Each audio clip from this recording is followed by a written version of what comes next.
Hi, this is Kerby Anderson. Each day we take on the tough issues and provide a biblical perspective to them. The topics we cover are wide-ranging: apologetics, theology, prophecy, creation and evolution, intelligent design, marriage, family, child-rearing, the millennial generation, trends in society, politics, economics, business, religious liberty, the Constitution, public policy, foreign policy, military policy, tensions in the Middle East, abortion, homosexuality, pornography, sexual ethics, media, technology, history, and America's godly heritage. We talk about anything that affects your faith, your family, or your freedom. So don't go anywhere, because Point of View starts right now.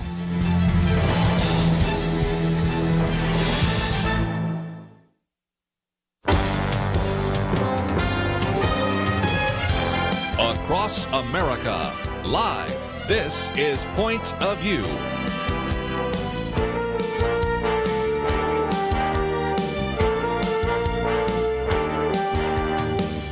And now, Kerby Anderson. Thank you for joining me. We are going to be certainly starting off our day today, as we have on many Fridays, looking at philosophy in 7 sentences.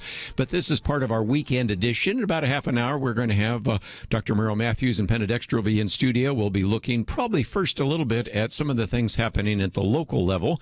And then from 1 o'clock to 3 o'clock on, we will, of course, be at the national level, be looking at all sorts of different issues that certainly we need to talk about.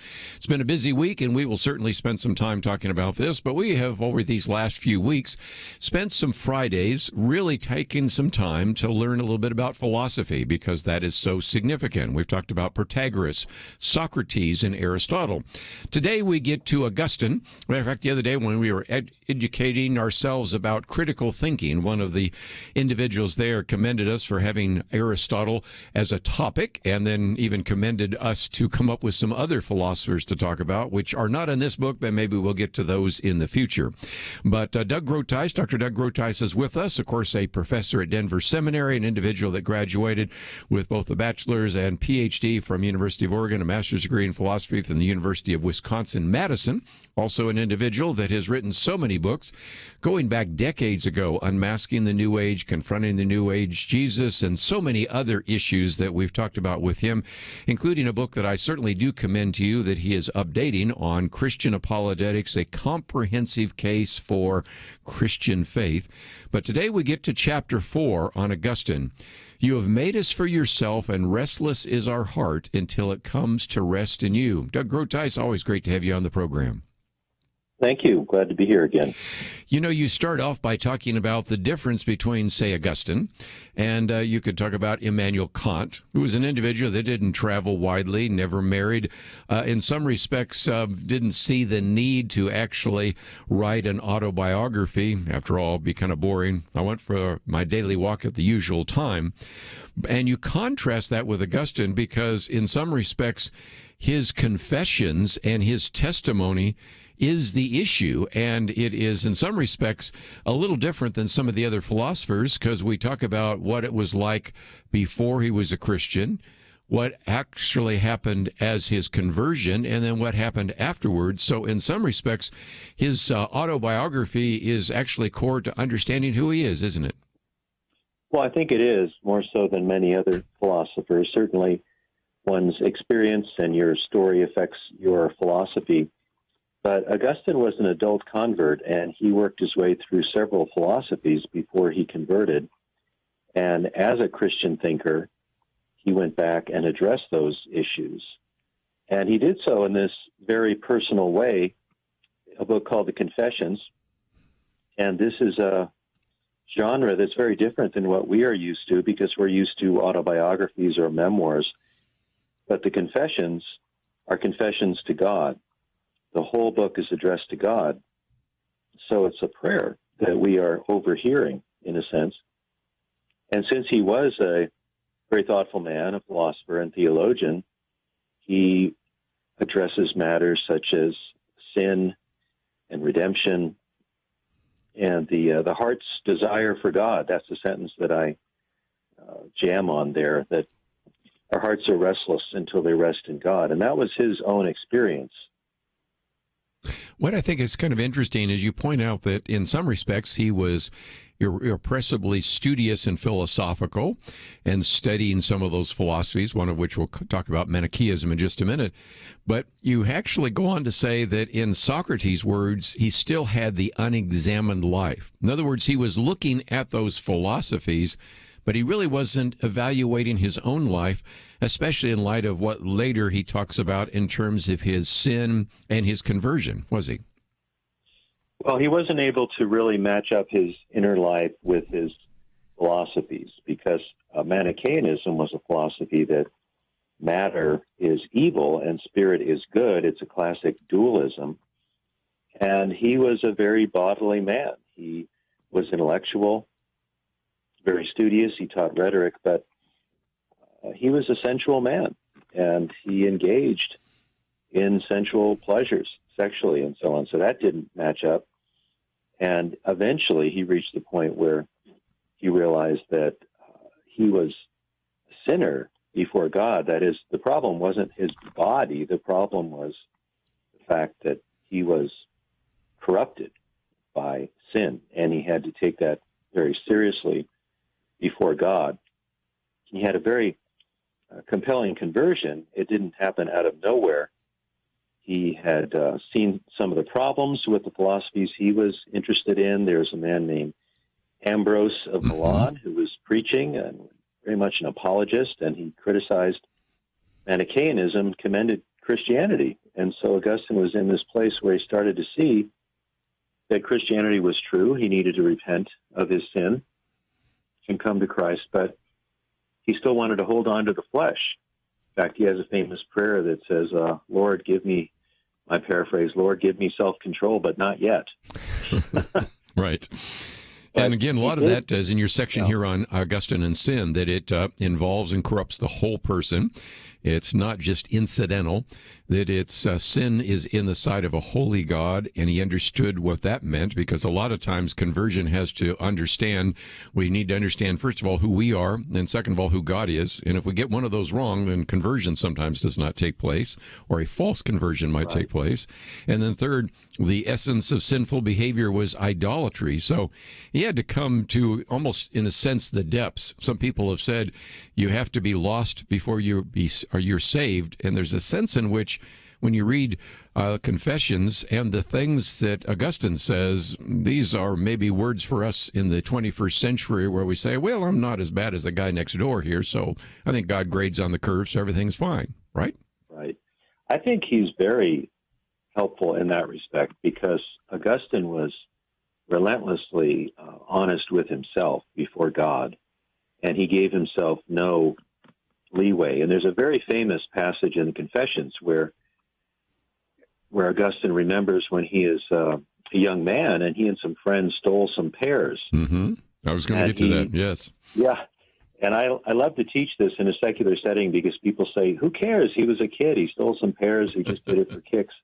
But Augustine introspects over this, and he says, I didn't steal them because I was hungry. I didn't steal them to help someone else. In fact, they were pretty nasty pears. They weren't even that tasty. They didn't look good either. He said, I did it just for the sake of evil. And so that small incident revealed a very large problem in his life. And I hope people will read him and ask themselves, what is the essential problem with humanity? And for Augustine, it was pride. That's biblical. We want to put ourselves in the place of God, and we don't want to have to be responsible for an infinitely holy God. Again, let's take a break, and when we come back, we'll continue.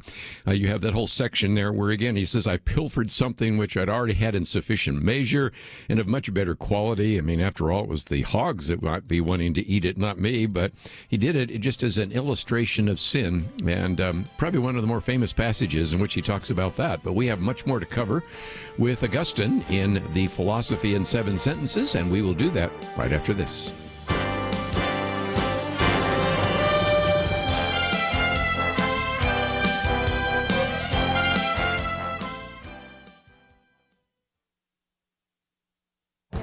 This is Viewpoints with Kerby Anderson.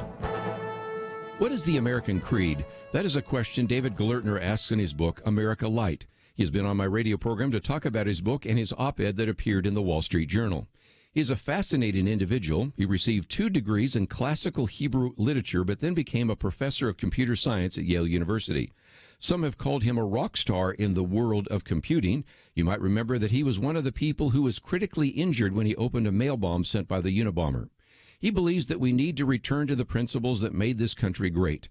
Unfortunately, he says, many of us don't know what they are or think they can't work. He blames the public schools and the academy for this failure to pass on the basic ideals that have served America so well for centuries. He laments that almost no one believes that our public schools are doing a passable job of teaching American and Western civilization. Textbooks and class lectures in our education system today often start with the assumption that America and Western ideals are bad for civilization. He concludes that many American children have never heard a good word for the United States, the West, Judaism, or Christianity their whole lives. He also laments that our American culture is in the hands of intellectuals, which he says are usually people born with high IQ and low common sense. He gives lots of examples of this. You can probably think of many other examples of people who are very bright but lacking in basic common sense. America's creed is quite simple: freedom, equality, democracy, and America as the promised land. The early founders believed in America as a city on a hill, as did many presidents right up to President Reagan. It is time to use our American creed to evaluate those who are teaching our kids and those who are leading our nation. I'm Kerby Anderson, and that's my point of view.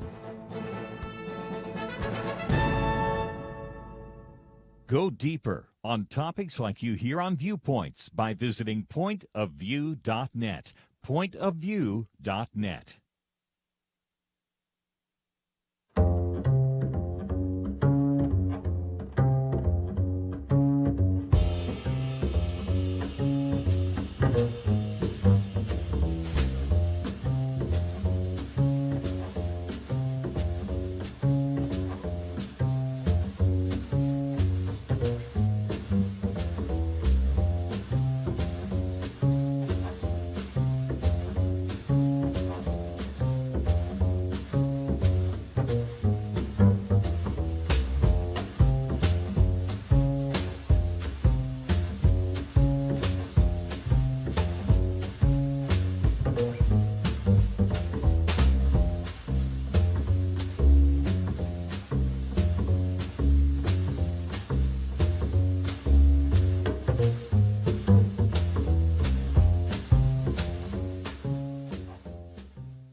You're listening to Point of View, your listener-supported source for truth. Continue for a few more minutes as we continue our conversation with Dr. Doug Groothuis, taking this from this InterVarsity Press book, which we have on our website in case you would like to kind of read along, Philosophy in 7 Sentences. And in the past, we've talked about some of the Greek philosophers, Protagoras, Socrates, and Aristotle. Now we work into Augustine. Next week, Descartes, Pascal, Kierkegaard. I think you really enjoy this, and I know that we might continue this in the future because Doug's talked about other particular philosophers that you can summarize with maybe one sentence, like Rousseau and Nietzsche and Marx and Sartre and others. So we may just continue this and see how you're doing. But if nothing else, it's kind of a small dose of philosophy that has a great influence in your lives. And Doug, when we talk about this, the story we talk about with the pear tree and the pears and all that, really was something he uses in terms of the issue of idolatry and what many people would talk about in terms of the intermotivation for this sinful act, as he would call it. The problem with our world today is that we don't think about people's motivation. We don't think that a motivation could be sinful. Matter of fact, a lot of people don't even believe there's such a thing as sin. So in some respects, for somebody in this modern world to read Augustine, it really takes us back to some biblical principles, doesn't it? Well, it certainly does, because we use words like idol just neutrally, like the show American Idol, where that person is my idol. And I remember when I was a very young Christian, I referred to Francis Schaeffer as my idol. Someone said, well, I know you appreciate him, but we Christians don't have idols. You know, we worship God. We don't want to put Yes. anybody in that category of an idol. So we might think that if we don't have images on our walls or figurines that we worship, then we're not prone to idolatry. But idolatry is anything that substitutes for God, not represents God, but substitutes for God. And Augustine's analysis was that the human heart, the core of the human being, is sinful, meaning prideful, wanting to have life on its own terms instead of God's terms. So Augustine had this deep struggle where his flesh wanted fulfillment. Really, sexual gratification for him was an idol. And eventually, by the grace of God, and only by the grace of God, he got to the heart of things and realized who he was. And he had this amazing conversion situation. It wasn't out of nowhere, as I said earlier, but he was outside and he was really struggling through his sin and knowing he should become a Christian but not wanting to. And he heard a little child chanting something, pick up, read, pick up, read. And then he was prompted to take up a Bible and open it randomly. And this is not the best Bible study technique, as you know. No. But the Lord used it. And this is what he read. Not in rioting and drunkenness, not in chambering and wantonness, not in strife and envying, but put on the Lord Jesus Christ and make no provision for the flesh, Yes. to fulfill the lust thereof. That's Romans 13 through 14 in pretty much King James. And Augustine says, I wanted to read no further, nor did I need to, for instantly as the sentence ended, there was infused in my heart something like a light of full certainty, and all the gloom of doubt washed away. So good. So that shows the power of Holy Scripture to convict us of sin and bring us to the only Savior, Jesus. You know, around Pro Ministry, sometimes we say that if you look at some of these verses that were instrumental in people's conversions, we wouldn't necessarily recommend them as being the Roman road or the gospel, but nevertheless, they are ones that have certainly had an impact. And since you mentioned Romans 13, I could really camp out all day on the confessions. Romans 13 reminds me of Romans 13, 1 through 7, and that is to do with government. And one of the other very great resources that we have inherited from Augustine is the city of God. And this was a big question at the time, because how do Christians relate to the city of God and the city of man? How do they relate to the fact that you have the fall of the Roman Empire? What is a responsible reaction to that? And again, it's unfair for you to try to summarize that in just a few minutes, but let's see if we can at least help people understand why so many people value not only confessions by Augustine, but the city of God by Augustine. Right. Well, the city of God is a lot longer, but it's really one of the pivotal books in Western civilization. And going back to confessions, Augustine believed that there are two loves, the love of God and the love of self. And the love of God needs to be paramount and central, and the love of self has to be secondary. So love God with your heart, soul, strength, and mind. Love your neighbor as yourself. So when he comes to the city of God, this great apologetic and political treatise, he says there are essentially two cities throughout all of human history, the city of man, which is controlled by lust and greed, and the city of God, which comes from above, which is based on grace and truth. So he very brilliantly is able to consider the reality of righteousness in the world through God and his kingdom and working in the church, and the city of man, which will always be limited and corrupt. So it's a very helpful way of considering how the various social, political, cultural forces work out in society. And the two books together form a whole, because he's taking this existential analysis of the problem of the self, of selfishness versus selflessness through Christ, and applying it broadly to politics and history. So it's deeply insightful in that way. Well, and again, on issues related to just war, on the questions of what duty do we owe to a civil government, and on just so many other very important issues, we certainly have a debt of gratitude to him. And I, again, just say that we could really just devote a very long period of time to Augustine, but we'll keep the train moving down the road. Next week, we'll get to Descartes. But before we do so, Doug, one of the things I thought I always like to do is mention that you have a website that people can go to. They will find a number of articles that you have written. They will find all sorts of teaching that you have done. And sooner or later, especially with all the vaccines making their way around here, I think we're going to come out of this lockdown, and I'm hoping people will schedule you to come and speak, because that is something that I know you ably do. And I know so many of our listeners are located in regions of the country where there's university outreach, and this would be just a great opportunity to challenge first the Christian kids to think biblically about those issues, and then to challenge non-Christians to consider the claims of Jesus Christ. So what will people find when they land on your website? Well, you'll find some biographical information. You won't find a long document called Confessions of Doug Groothuis. But you'll also find essays and links, some YouTube videos and things like that.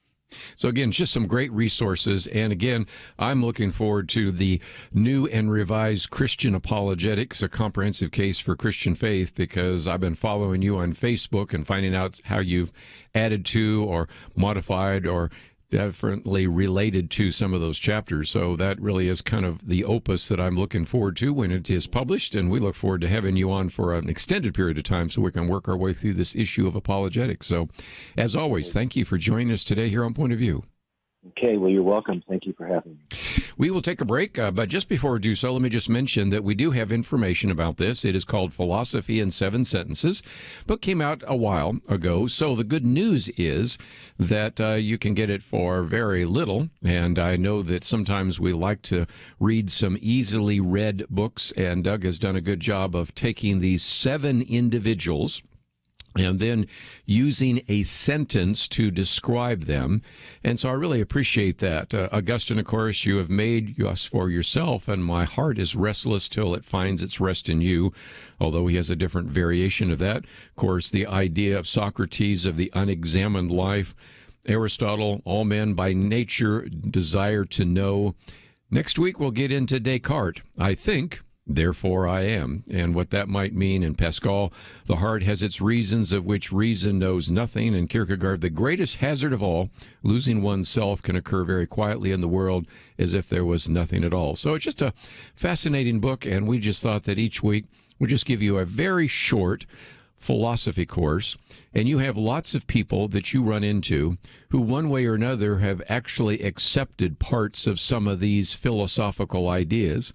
They may not know Protagoras, but they believe that man is the measure of all things. They may not know much about Aristotle, but as we talked about earlier in the week, they use Aristotelian logic sometimes to make their case.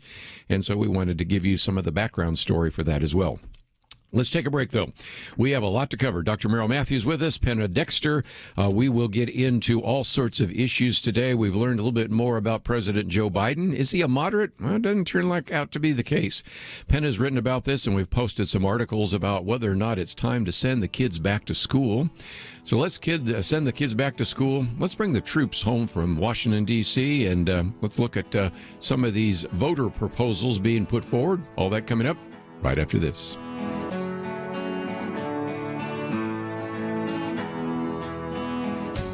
Sometimes I think about seeds. You ever stop to consider that some seeds become entire trees and some trees grow up and produce fruit?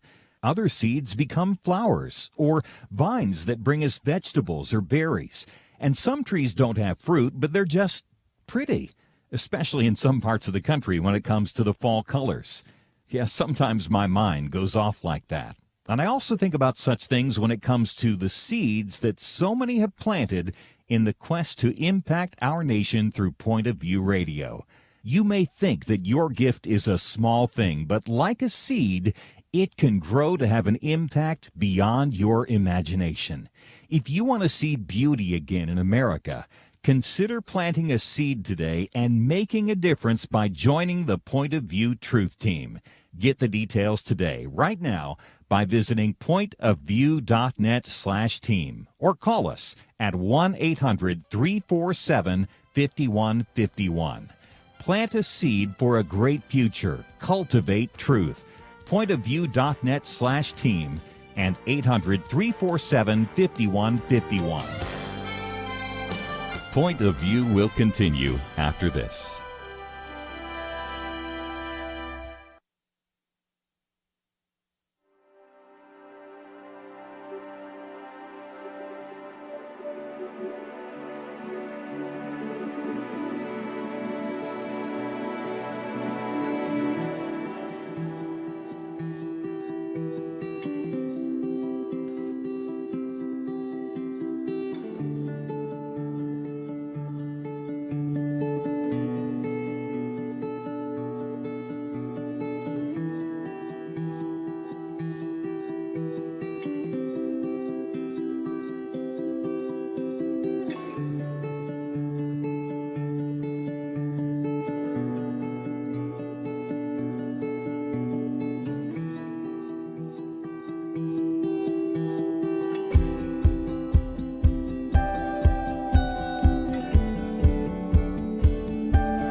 You are listening to Point of View. The opinions expressed on Point of View do not necessarily reflect the views of the management or staff of this station. And now, here again is Kerby Anderson. Back once again, it is our weekend edition now, and of course we have Dr. Merrill Matthews with the Institute for Policy Innovation and Penna Dexter here. We have an article by Penna Dexter. We have two articles by Merrill Matthews, and so those are there. We also have some other material about schools, unions, a variety of other things, voter prosecution. It'll be a lot. But I thought for just a minute, since we do have such a large number of people that listen this hour from Texas, the other day Penna, we had somebody you know very well, Jeff Leach. I know both of you know very well. And he was talking about this piece of legislation that he has put forward in the House, and also Kelly Hancock has put forward in the Senate. And basically what it is to say that churches are essential resources, organizations. This state or political division of the state may not enact, adopt, or issue a statute, order, proclamation, decision, or rule that prohibits or limits religious services, including those conducted in churches, congregations, and places of worship in the state. Then it goes on to say that if this proposed constitutional amendment passes both the House and the Senate, then there would be an election November 2nd, 2021. And nobody anticipated that churches would be closed down. This time last year, if I had told any of you around the table that churches will be closed down and Easter will be virtual, you would have gone, okay, we need to institutionalize this man. But that's exactly what took place. Well, I think it's wonderful because, actually Texas has been good about opening back up very quickly, and the governor issued his order that would open churches back up. But these are the types of things that, since we confronted this issue and had to close the church because of, what we thought was going to be very dangerous for people. It's something that the legislature should tackle, because that's one bad part of COVID-19, and that is that governors have had tremendous power over our lives and our institutions, closing, opening, masks and all of that. And so to get the legislature to actually make a statement like that and perhaps put it into the Constitution, this is the democratic way to do it. So I'm other than just the fact that church is being declared essential is it's a good, true statement. The fact that the legislature is dealing with this, I think, is good. And another important part about this is state legislators in other states watch what happens in various other states to see what kind of legislation is being brought forward, and what kind of conflicts they have bringing it up, whether it moves fairly quickly and so forth. And they oftentimes take the legislation and they may tweak it a little bit for their state, and then becomes model legislation for other states. So Jeff Leach told me about this a few weeks ago, and I thought this was a great option. And it wasn't a big problem in Texas. I mean, we were shut down for a little bit, but they opened it back up in May. But a number of states on the left coast, let's say, have struggled with this for a while. So I think it's good to be able to come forward with this, and then see if some other state legislatures don't say, Jeff has got a good idea, we're going to push this in our state also. And some churches are not open, but it's not because it's illegal for them to be open or because it's against the governor's directive. It's just because they're looking at the landscape and they're not open. And I think, government can be a bully pulpit in a way. So to say churches are essential and say it at that level out of the legislature, I think is good, and maybe would encourage, some pastors are all over the map right now about this. So I think it would be a good encouragement. And in addition, the essential worker aspect is a key point, because they're the first ones in line for the vaccine. So if you had this, then people who are church employees would be able to be some of the first in line to be able to get that the vaccine. Well, and then that's a very good point. Trying to get a vaccine right now is like trying to find the golden ticket for, these kind of vaccines that are available. So nevertheless, that is the case. And on Tuesday, we did that interview. So we have the information from Legisland. So it's Senate Joint Resolution 27 or Texas House Joint Resolution 72. It's exactly the same bill, and we have some information. So if you'd like to know more about that and you live in Texas, great. If you'd like to pass it on to another state, it's there as well. Penna, something else. We have, of course, a very significant number of priorities that's set forth by the Texas Freedom Caucus, and one of those was the idea of the heartbeat bill. Now, you've written about this before. Matt Schaefer emphasized the first responsibility of any government is to protect innocent life. Last session, they said the legislation died in committee when you had a Democrat, no, that's probably a surprise, would not even give it a hearing. So they've made another legislative priority of a heartbeat bill, and you've written about this in other states, haven't you? Yes, and what it really does is say that abortion is illegal if you can hear the baby's heartbeat, and various states have passed this. and it's actually very popular. But as you said, the problem was getting it out of committee. I don't know what the chances are this time. I don't know the political landscape in Texas. I do know that there are a lot of great pro-life legislators, so it just depends on who's running the committee that is in control there. But it just makes a great statement, and I mean, today's a really good day to talk about it. The March for Life, a very, very modified March for Life, is going on in Washington, D.C. today. And, we've got this Biden administration that is just undoing anything good that pro-life that President Trump did, plus. So, we're going to have to be, we're going to have to watch out. And I think it'd be great for Texas to be a leader on that. Texas is considered one of the most conservative states in the country, and yet there's a lot of things we can't seem to do here in Texas. Yeah. School choice being one of them. Very good point. It's amazing. We may deserve the reputation to some extent, but there's just a lot of good conservative legislation we can't seem to get passed through our legislature. Here's a good example of looking at another state and applying it to Texas, and that is some of you have been paying attention to what's happened in South Dakota with Kristi Noem up there, and moving through a piece of legislation that would prohibit abortions for Down syndrome. And so they're talking about right now trying to file and push legislation to outlaw late-term abortions for babies with fetal defects. So there's an example where other states have helped Texas. Yes, and Kristi Noem is a great example of a governor and very bold. So it's good to see her doing that, and that's one that I hope Texas will take up. One other one I'll put on the table before I take a break, and that is Briscoe Kane, was actually talking about trying to file some election security-related legislation. He said free and fair and secure elections are the bedrock of our republic.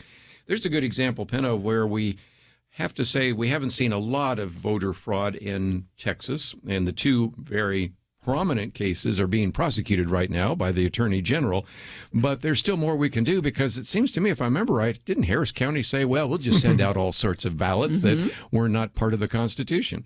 Briscoe Kane was actually one of the sponsors of the Heartbeat Bill last session, so I'm sure he's getting on board with this. But I will say that every state needs to pay attention to this. There's problems with the voter rolls in every state. It's just impossible to keep up on the voter rolls. And if you're not, if you haven't got a really good system for doing that, then you should be paying attention to it.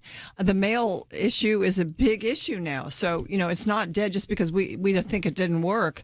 There's going to be a lot of forces out there pushing that as convenient, safe, and all the rest. And it's a recipe for fraud. So every state needs to deal with it, and I'm really glad that it's being dealt with in Texas. And I feel like, and we've talked about this, Kerby, there needs to be a best practices out there. Some states that did a really good job, and I think Florida sort of cleaned up its act after the 2000 election. And look at some of those states and find out which ones, what do we think works well and ensures security, but also ensures that everybody who wants to be able to vote and be able to vote legally can do so. And so I would like to see, and I talked to Jeff Leach actually about this. I asked him the question, will you bringing up something on this? And he says, I suspect something's going to come up. As you say, I think Texas does fairly well compared to some of the other states, but that doesn't mean we can't improve. Yes, especially when you saw what happened in Harris County there as well. And I'll take a break here, but when we come back, this illustrates the need for it, because you have two of the Oregon senators, that would be Ron Wyden and Earl Blumenauer, that have actually introduced a piece of legislation that would massively expand vote-at-home ballot access, provide voters with prepaid ballot envelopes, and enact automatic voter registration, which could actually mean you could just register on the internet.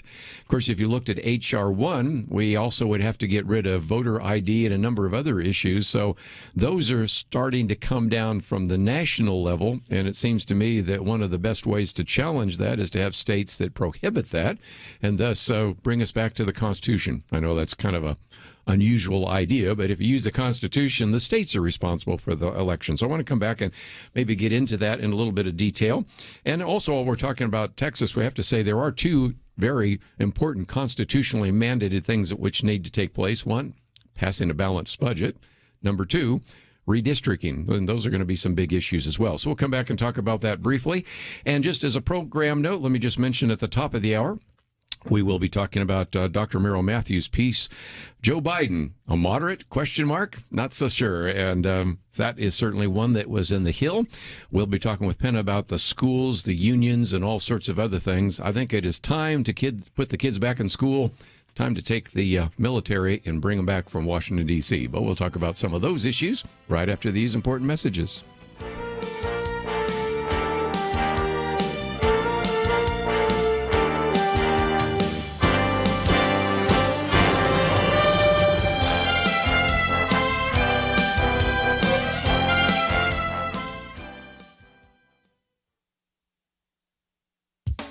In many parts of the country, K-12 educators are now eligible to receive the coronavirus vaccine. States are responsible for setting these priorities, and some are making sure teachers and other school staff members are vaccinated quickly. Education Week reports that as of January 22nd, at least 21 states have made some or all teachers eligible to receive the vaccine. Yet teachers' unions in some of the nation's most populous cities still argue for keeping schools closed. New York City middle and high schools closed for a second time in November and remain closed, with elementary schools only partially open.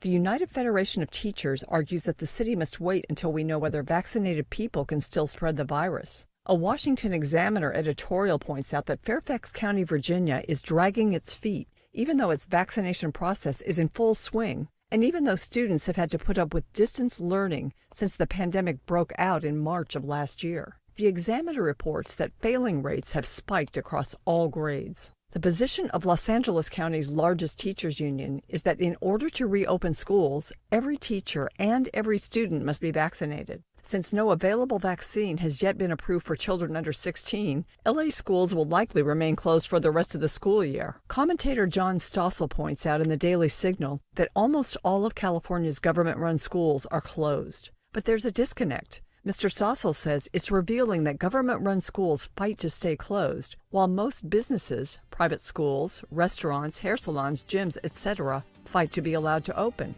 This is not about teachers' safety. It's about union power and priorities. The Los Angeles Union demands things like defunding police, moratoriums on charter schools, and Medicare for all. Extensive studies show COVID-19 positivity in schools is well below their broader communities. Teachers' unions are out of excuses. For Point of View, I'm Penna Dexter.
Now, back to Point of View, your listener-supported source for truth. Back once again, if you'd like to join our conversation, 1-800-351-1212. Penna Dexter, Dr. Merrill Matthews. And I mentioned just a minute ago, you've got H.R. 1. We talked about that the other day and even posted a very good summary of that from, of all people, Mike Huckabee. He did a good job of kind of talking about point, counterpoint.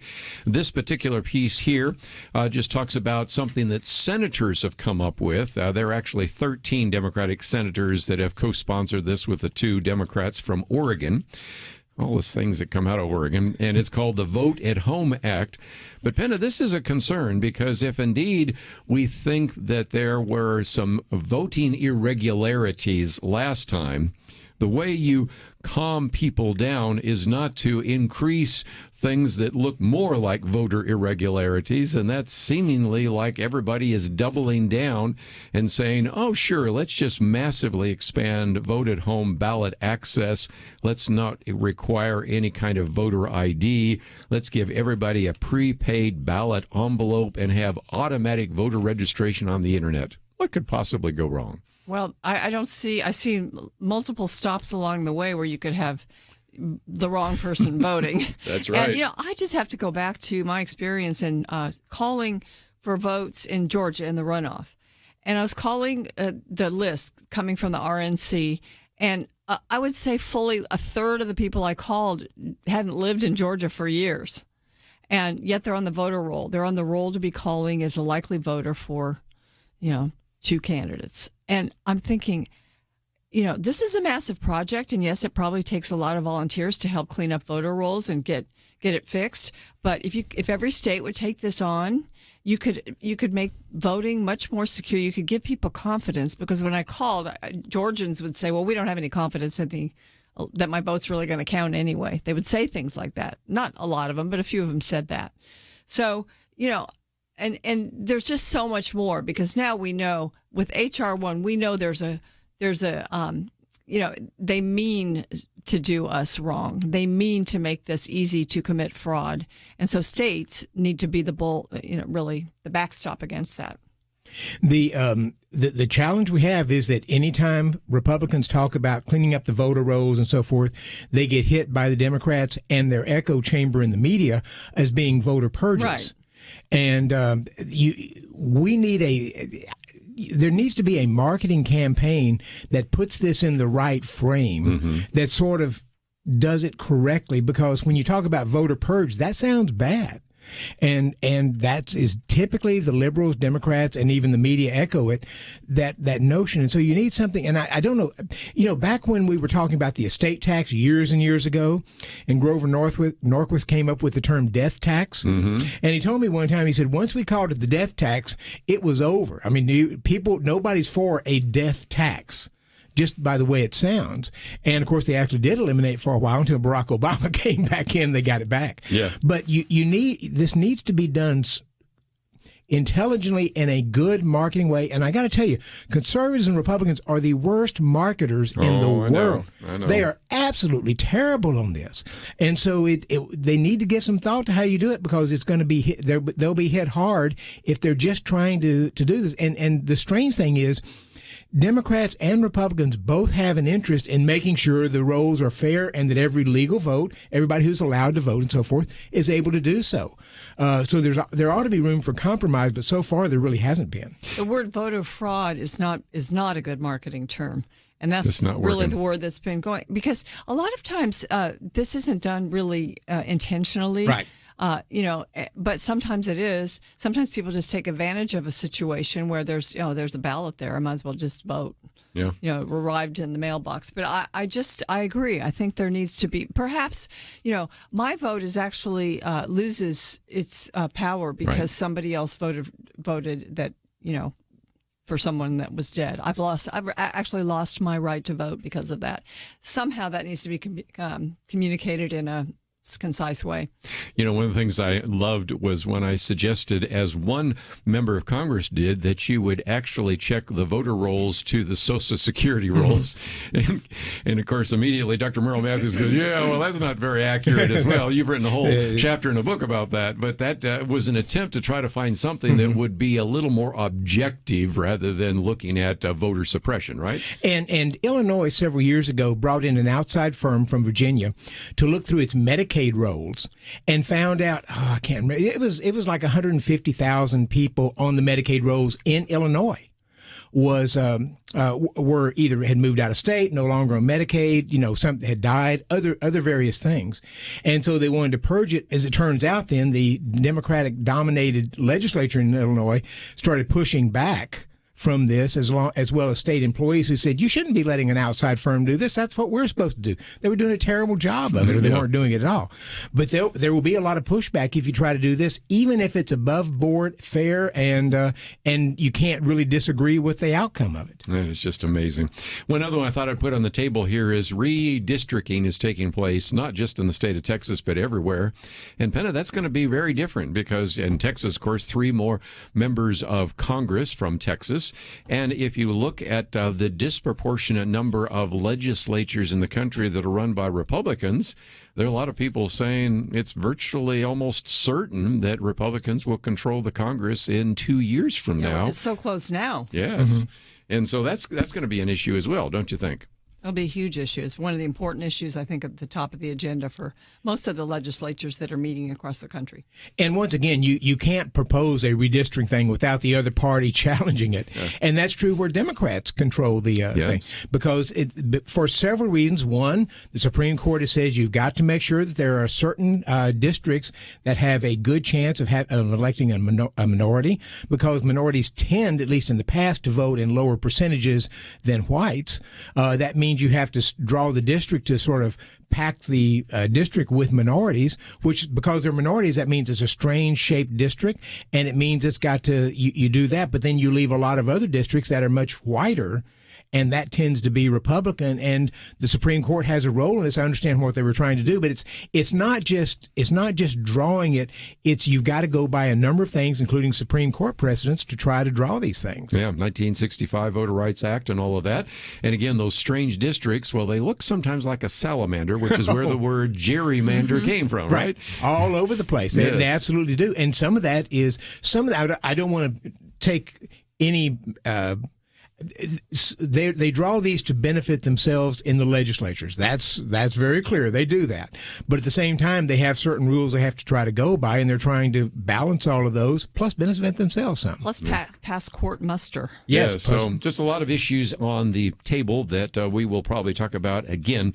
When we come back from the break, though, first of all, I would encourage you to go to our website, because you will find some of these articles, or to The Hill.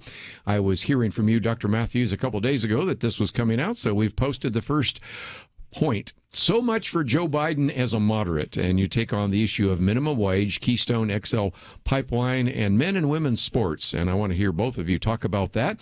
Then we'll just briefly talk with our good friend Keisha Russell. Keisha Russell is actually a counselor with First Liberty Institute and has found something very interesting indeed. If you won't quarantine in this particular county in New York, well, we will quarantine you against your wishes in a facility that may not even be your own home. So that's kind of intriguing. So we'll talk about that with her. Then we'll get into some of these other issues, especially, isn't it time to send the kids back to school? Penna Dexter's written about that. We've posted some articles about that. And so we have a lot to cover. So I hope that you will go to the website, pointofview.net, find some of these articles. And most importantly, I hope you'll be listening next hour as we get into many of these important topics.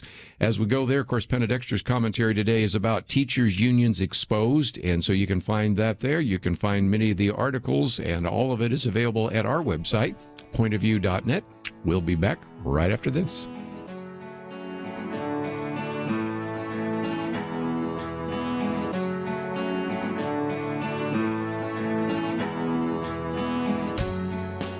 Having civil conversations about important issues seems to be harder and harder.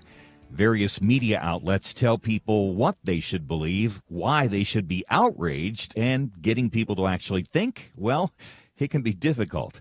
Whether it's the gospel, tax issues, social policy, or just about anything else, you need to have solid information and clear thinking to address the hard issues. You need God's truth applied. And that's what you get in less than 2 minutes with Point of View's Viewpoints Commentary, a daily resource to help you be informed and think through the things we need to be talking about. It is free and will arrive in your inbox each day when you visit pointofview.net/signup. Sometimes we know we should say something, but we're silent because we're not quite sure what to say. Viewpoints Commentary can help you break the silence and change the narrative. It can make you a more equipped agent for truth. Get your free subscription to the Viewpoints Commentary at pointofview.net/signup. pointofview.net/signup. Point of View will continue after this.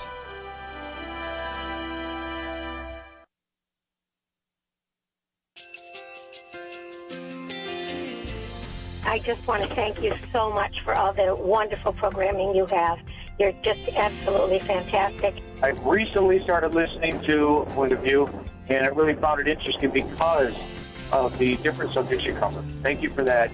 I really appreciate everything that you do in keeping us informed. Thank you, Kerby, for everything that you have been doing. I appreciate all the work that you're doing, advocating for the Word of God. Thank you so much. Point of View, I think, is absolutely necessary because it's a Christian perspective, a biblical worldview perspective, and receive very current, up-to-date information about what is really going on, week to week in our culture, which is changing so rapidly, and yet it's morally sliding backwards. Yeah, I'm just, first of all, I thank you guys. Y'all's program is wonderful, and enjoy it every day. I learn so much every time I listen to it. Point of View Radio Talk Show.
Hi, this is Kerby Anderson. You know, each day we take on the tough issues and provide a biblical perspective to them. The topics we cover are wide-ranging: apologetics, theology, prophecy, creation and evolution, intelligent design, marriage, family, child-rearing, the millennial generation, trends in society, politics, economics, business, religious liberty, the Constitution, public policy, foreign policy, military policy, tensions in the Middle East, abortion, homosexuality, pornography, sexual ethics, media, technology, history, and America's godly heritage.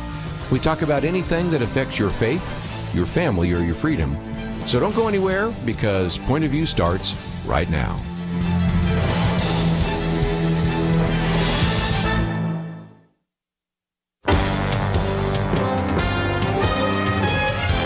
Across America, live.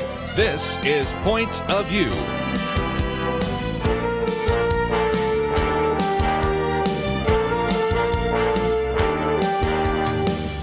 And now, Kerby Anderson. Thank you for joining me. It is the Friday edition here of Weekend Edition. Penna, Dexter, and Dr. Merrill Matthews with us with Institute for Policy Innovation. You are going to find, as you go to our website, and I hope you will, because you're going to find a couple of articles by Dr. Matthews, which we are going to get into today. You will find Penna Dexter's commentary, as well as another article about the issue of schools and unions, something we talked about earlier in the week, but we're going to get into it in more detail. Dr. Merrill Matthews has written one, So Much for Joe Biden as a Moderate, and that appeared in The Hill.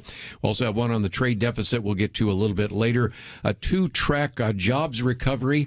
And if that's not enough, Keisha Russell will join us in about 15 minutes, and we're going to talk about this very threatening letter set out saying, if you don't quarantine, we will quarantine you. Matter of fact, we'll commit you to a facility against your wishes. So would that be a long-term care facility? I don't know. It's New York. Oh, by the way, speaking of that, in New York, turns out that was about 50% off on the number of people died in those care facilities. And Dr. Merrill Matthews, you wrote about that months ago, didn't you? Indeed, yes. It turns out that Governor Cuomo, his Department of Health and Human Services, I think they call it the Department of Health there, would send out a note to hospitals saying, and nursing homes, you cannot test if somebody's coming in, a senior's coming into the nursing home with that you suspect having COVID or something of that nature. You cannot test them to see if they still have COVID.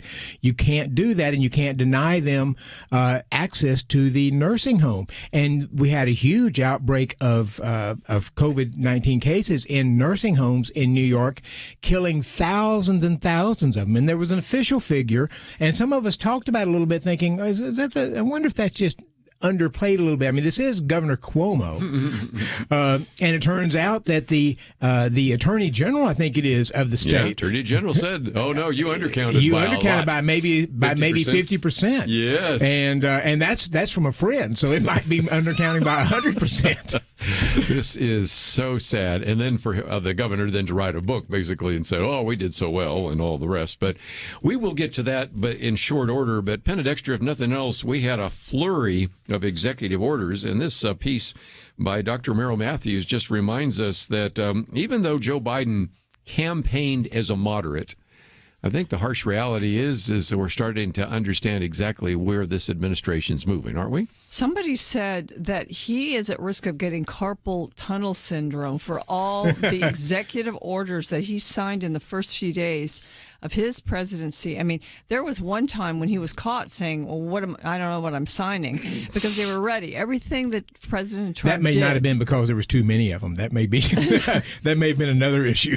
It could have been, but so many things that President Trump did, sadly, were by executive order. We've had a dysfunctional Congress for a long time. Right. And the question is, was it the New York Times who asked if he was getting that? Because they came out with an editorial here in just the past few days saying, Joe, you may be going overboard on all these executive orders. That's from the New York Times, giving him some pushback on that. And of course, Barack Obama, every president has been allowed to do executive orders, and a lot of them have done some. Usually they're meant to be small things. Mm-hmm. Barack Obama expanded that, including DACA, as they try to, as Mr. Penn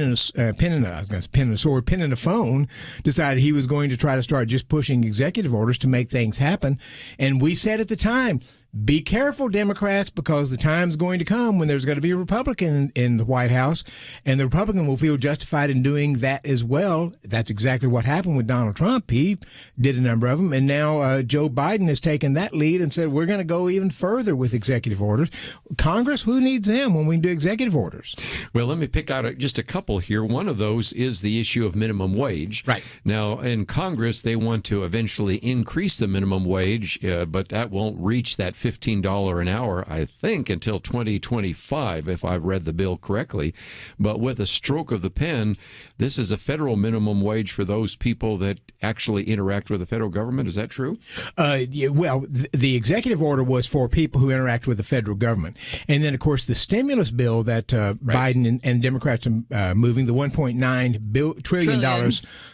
Listen, it's been a long time since we did that. That's a rounding error these days. Yes, it is. The $1.9 trillion has a federal minimum wage for the country. And, of course, that is not that doesn't really cost the government anything, but it does cost employers things. And that's where some of the pushback is coming on the Biden stimulus package, is this federal minimum wage that would take place across the country. You know, it's just a terrible time for a minimum wage when you think about small businesses across the country being either put out of business or hurt or on hiatus, not able to even open right now, trying to keep employees loyal to them so when things come back, they'll work for them. Then the minimum wage is just the wrong way to go, because what you're doing is you may be giving some people a bigger paycheck by a few dollars, but employers can't pay people what they don't have, and they have to cut people when they're forced to pay other people more. And that's what you find is you actually increase unemployment. And it's surprising because some of the numbers today have showed us that we've actually had a fairly decent comeback. And, you know, the last quarter was a 4% growth rate. So, you know, it's kind of amazing considering what we've been through. And I think to throw something like that in, that would, you know, it's not going to help a recovery. And it's something that should be done, again, by Congress, not by executive regulation. Supporters and some economists say, well, you know, some of the latest data doesn't show that it actually affects the job market. I've looked at some of those studies, and it's oftentimes an attempt to say raise the current minimum wage of $7.25 to say $9 an hour or $8.50 or something like that. Even if you move up to $10 an hour, if the jump isn't very high, and it's been a long time since we'd raised the minimum wage. Right. 2009 was $7.25. Yeah. Or if you phase it in over some time, as some states have done, then it minimizes the impact. But $15 an hour is more than twice the $7.25. That's right. And the progressives want that done immediately. They want it done right now. And if I just tell you to our listeners, if you were looking at buying a car for $15,000 and you know tomorrow it's going to be $30,000, you may not buy that car because it's gotten too expensive. Just think the same thing for employers who are hiring people.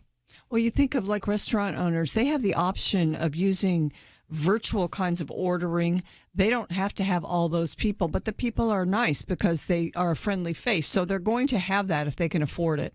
So, you know, that's the kinds of decisions people have to make. When Seattle did this, they increased the minimum wage. I think it was close to 15, if not 15. Restaurants closed and the unemployment shot up there in pretty good times. Seattle's a perfect, if you will, case study on what happens when you do those kinds of things. Two other points, which we'll get to a little bit later, the idea of canceling the Keystone XL pipeline. Does that actually make sense at a time when people are already losing their jobs? And some people said, well, it's 11,000, but others said, well, forget the 11,000. It's the 50,000 other industries and jobs that are related to that. And then one that I know Penna Dexter can speak to as well, the whole idea of allowing men in women's sports, which has caused reaction from everything from individuals that are conservatives to a lot of the feminists now have been very upset about some of that as well. So those are some others we'll get to. We will get to also Penna Dexter's commentary on whether it is time for students to go back to school. But when we come back from the break, going to chat just briefly with our friend Keisha Russell, who is a counsel with the First Liberty Institute, a graduate of Emory Law School, and somebody who has found a very threatening letter being passed around in the state of New York. We'll be right back.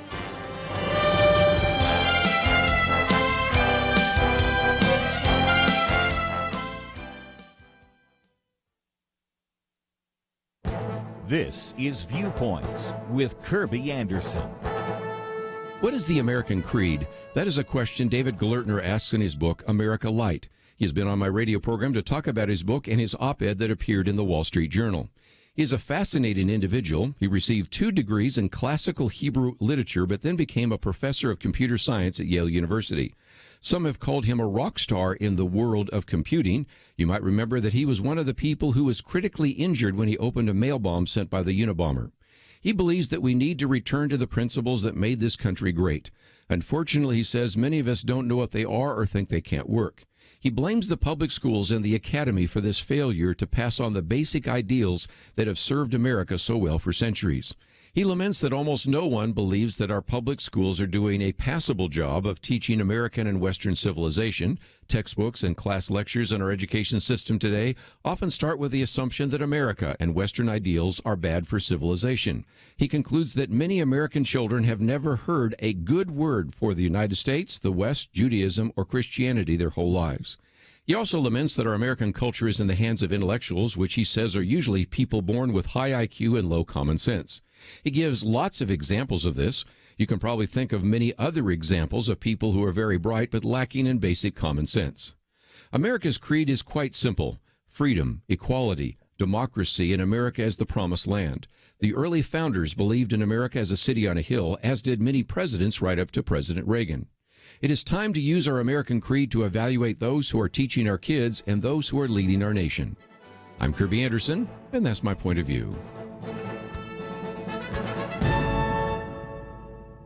Go deeper on topics like you hear on Viewpoints by visiting pointofview.net. Pointofview.net.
You're listening to Point of View, your listener-supported source for truth. Weekend edition, and if you would like to join our conversation, I suspect this particular topic will generate some phone calls, and that is we are going to bring now to the microphone Keisha Russell, a counsel with, of course, First Liberty Institute. Individual's been on the program with us a number of times, a graduate of Emory University School of Law.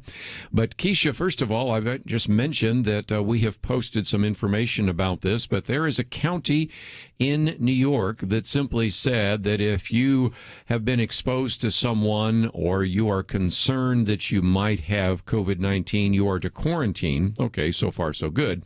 But then it says if you don't quarantine, will force you to quarantine or commit you to a facility even against your wishes. Penna, Dexter, Dr. Merrill Matthews here. And what have you found, Keisha, as you've begun to check out some of the information in this particular threatening letter? Yeah, I mean, the letter is really absurd, and the one thing that First Liberty has found that we had to battle with this county early on in 2020 when they banned churches from having safe drive-through worship services, which obviously if you're in your car, there is no possibility that you're going to catch COVID-19 from someone who's in their car. And so at this point, we know that if government officials are willing to take away First Amendment rights from churches, there's just no limit to what they think they can do. And the power, structure is just getting out of control. I think this really shows that if we don't watch the government, if we don't let them know that there's a limit to what they can do, they're going to use COVID to take away rights on all sorts of levels. And so this should be unsurprising given what people have been doing. all throughout 2020. Keisha, it's Penna. Thanks for joining us and reporting on this and sort of analyzing it. I just want to know how it came to light in the first place. Well, it came to light because we had some residents who sent the letter to us saying that they were concerned about the way it sounded. And, the letter says, quote, "We will involuntary quarantine you or commit you to a facility where you may be quarantined, quote, against your wishes." And they were very alarmed at the language that was used in this letter and said, "Isn't this way too far? Can they do this?" And so this came to our attention, and we just said, look, people need to understand that the government needs to be kept in control. Like, the power needs to be checked, and the only people who can do that are the people. We, the people of the United States, need to ensure that we're keeping a close eye on what the government is doing, and we have to flag things like this and let them know this is not okay, and we're not going to accept it. Yeah, what's First Liberty's next step about this? We're committed to just monitoring the situation, and that we know that the residents there, some of which whom we've defended in the past, are also going to let us know if anything gets out of control in Chemung County and throughout New York. We're representing quite a few people up there, including some religious groups and some Orthodox Jewish groups. And the thing about it's just as soon as the government feels like it can do things unchecked and can do things when people are not watching, then things get really out of control. So we just want Chemung County, New York, and everyone else to know we are watching, and we will keep a close eye on everything. Keisha, this is Merrill Matthews. This is just a county order, so the county can rescind it, I assume, without much difficulty, I'm guessing. And the second question I have is, of course, First Liberty does so much with religious liberty. Is this a religious liberty issue, or is this a civil rights issue, or both? Well, I think my first answer is going to be that this is a constitutional issue, right? And we feel like once the county here goes as far as saying we're going to strip you of your First Amendment rights, and all of a sudden is stripping you of your Fourth Amendment rights, and all of a sudden is stripping you of all your constitutional rights, right? So our goal here is to ensure that people understand that once the government starts chipping away at your rights little by little, then all of a sudden all of it is gone. And that's really the message that we're trying to send to people here, is that if you don't watch what's going on, then eventually people will be knocking on your door saying, "Hey, we heard you have a Bible in there, and we're coming in there to get it." And it sounds far-fetched now, but it really isn't. That's how far people are willing to go, and we know that when it starts here, it'll just rumble out of control. And is this a process? I mean, can the county just turn around and rescind it, or do they have to go through a process to do that?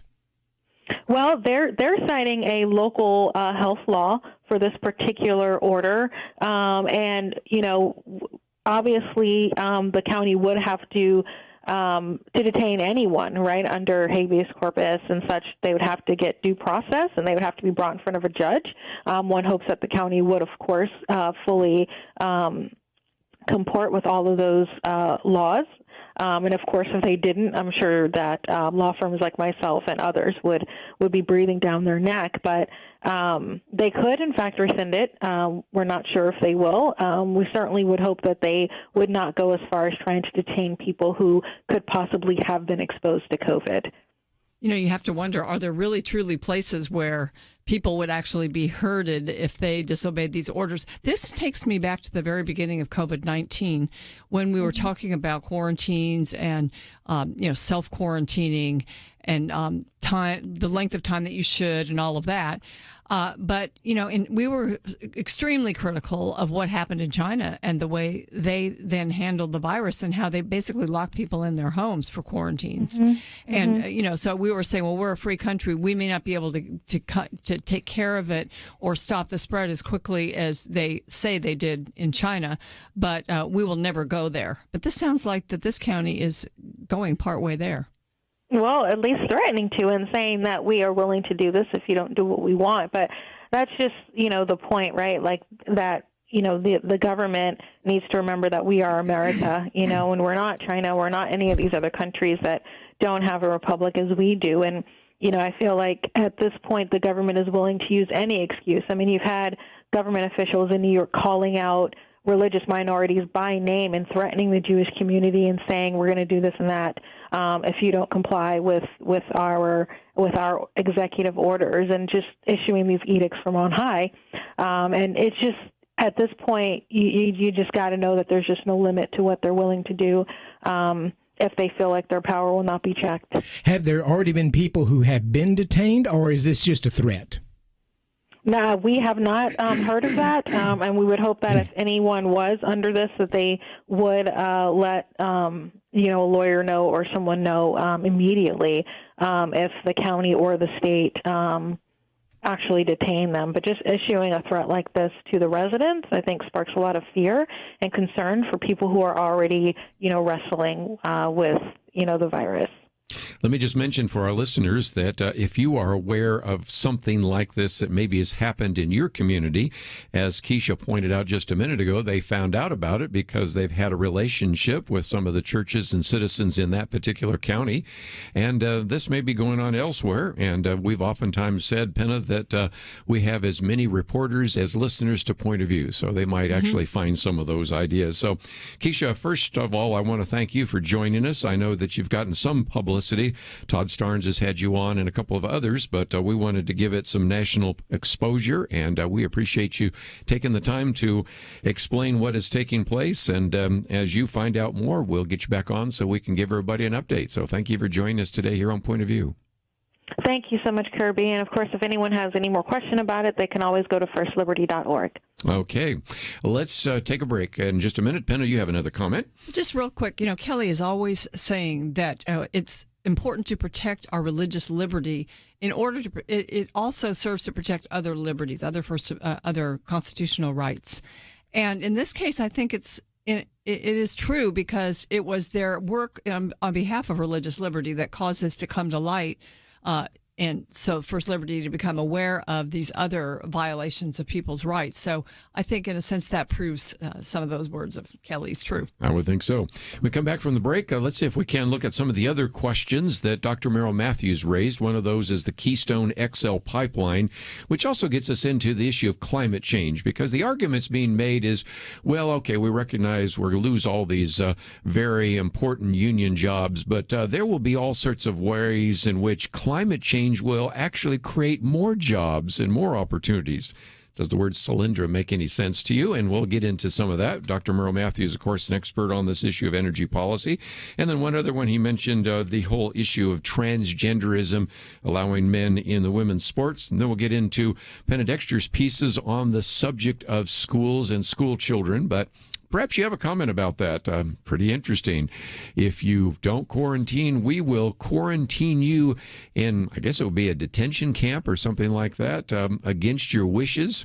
I go to New York every once in a while to speak at camps. Those are like Camp of the Woods or Word of Life camps. This sounds like a different kind of camp that they would actually quarantine you in, and maybe you have some thoughts about that as well.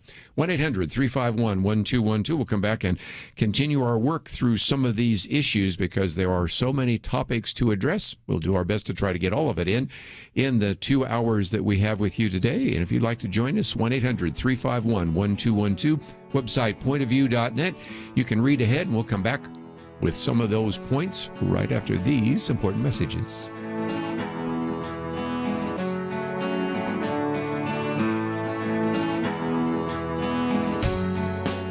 We live in a digital generation. Point of View is reaching this often overly plugged-in generation with truth. You can keep up with us 24 hours a day using your phone, your tablet, your laptop, or your desktop. Search for the Point of View Radio Talk Show on Facebook, where you can keep up with today's issues, learn about current and upcoming guests by liking us on Facebook. Also, follow us on Twitter. Our handle is @PointOfViewRTS. That stands for Point of View Radio Talk Show. Learn, interact, make a difference with Point of View using new media. And here's one way you can make a big difference. Help us increase our reach by spreading the word among your friends. Share a Facebook post. Tag us in a tweet. With enough joining us to plant seeds, we'll see a tremendous harvest. Come on, it only takes a minute. Search for Point of View Radio Talk Show on Facebook, @PointOfViewRTS on Twitter, and subscribe to the Point of View Radio Talk Show channel on YouTube. Learn, interact, share. The Point of View Radio Talk Show. Point of View will continue after this.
You are listening to Point of View.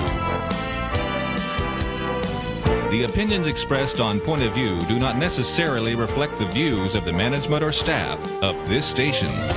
And now, here again, is Kerby Anderson. Weekend edition, Penna, Dexter, Dr. Merrill Matthews in studio with us today. We're talking at the moment about the first article we've posted here, which is by Dr. Merrill Matthews. And, of course, you can go to ipi.org to find some of his articles. But this one is in The Hill, which is kind of the journal record of Capitol Hill. And we talked a little bit about the issue of minimum wage. But the other one, which sort of relates in some ways, is the canceling of the Keystone XL pipeline. Dr. Merrill Matthews, at a time when we want to generate more jobs, and when you say those people that are building the wall, we're not going to do anything more at the wall of our southern border, when you tell individuals that have been working on the pipeline, we're no longer going to do anything with the pipeline, when you say we're going to raise the cost of employment by raising the minimum wage, how does that help create jobs at a time when we need to create more jobs in America? Well, President Biden's standard answer is we're going to create a lot of jobs by funding a lot of green deals.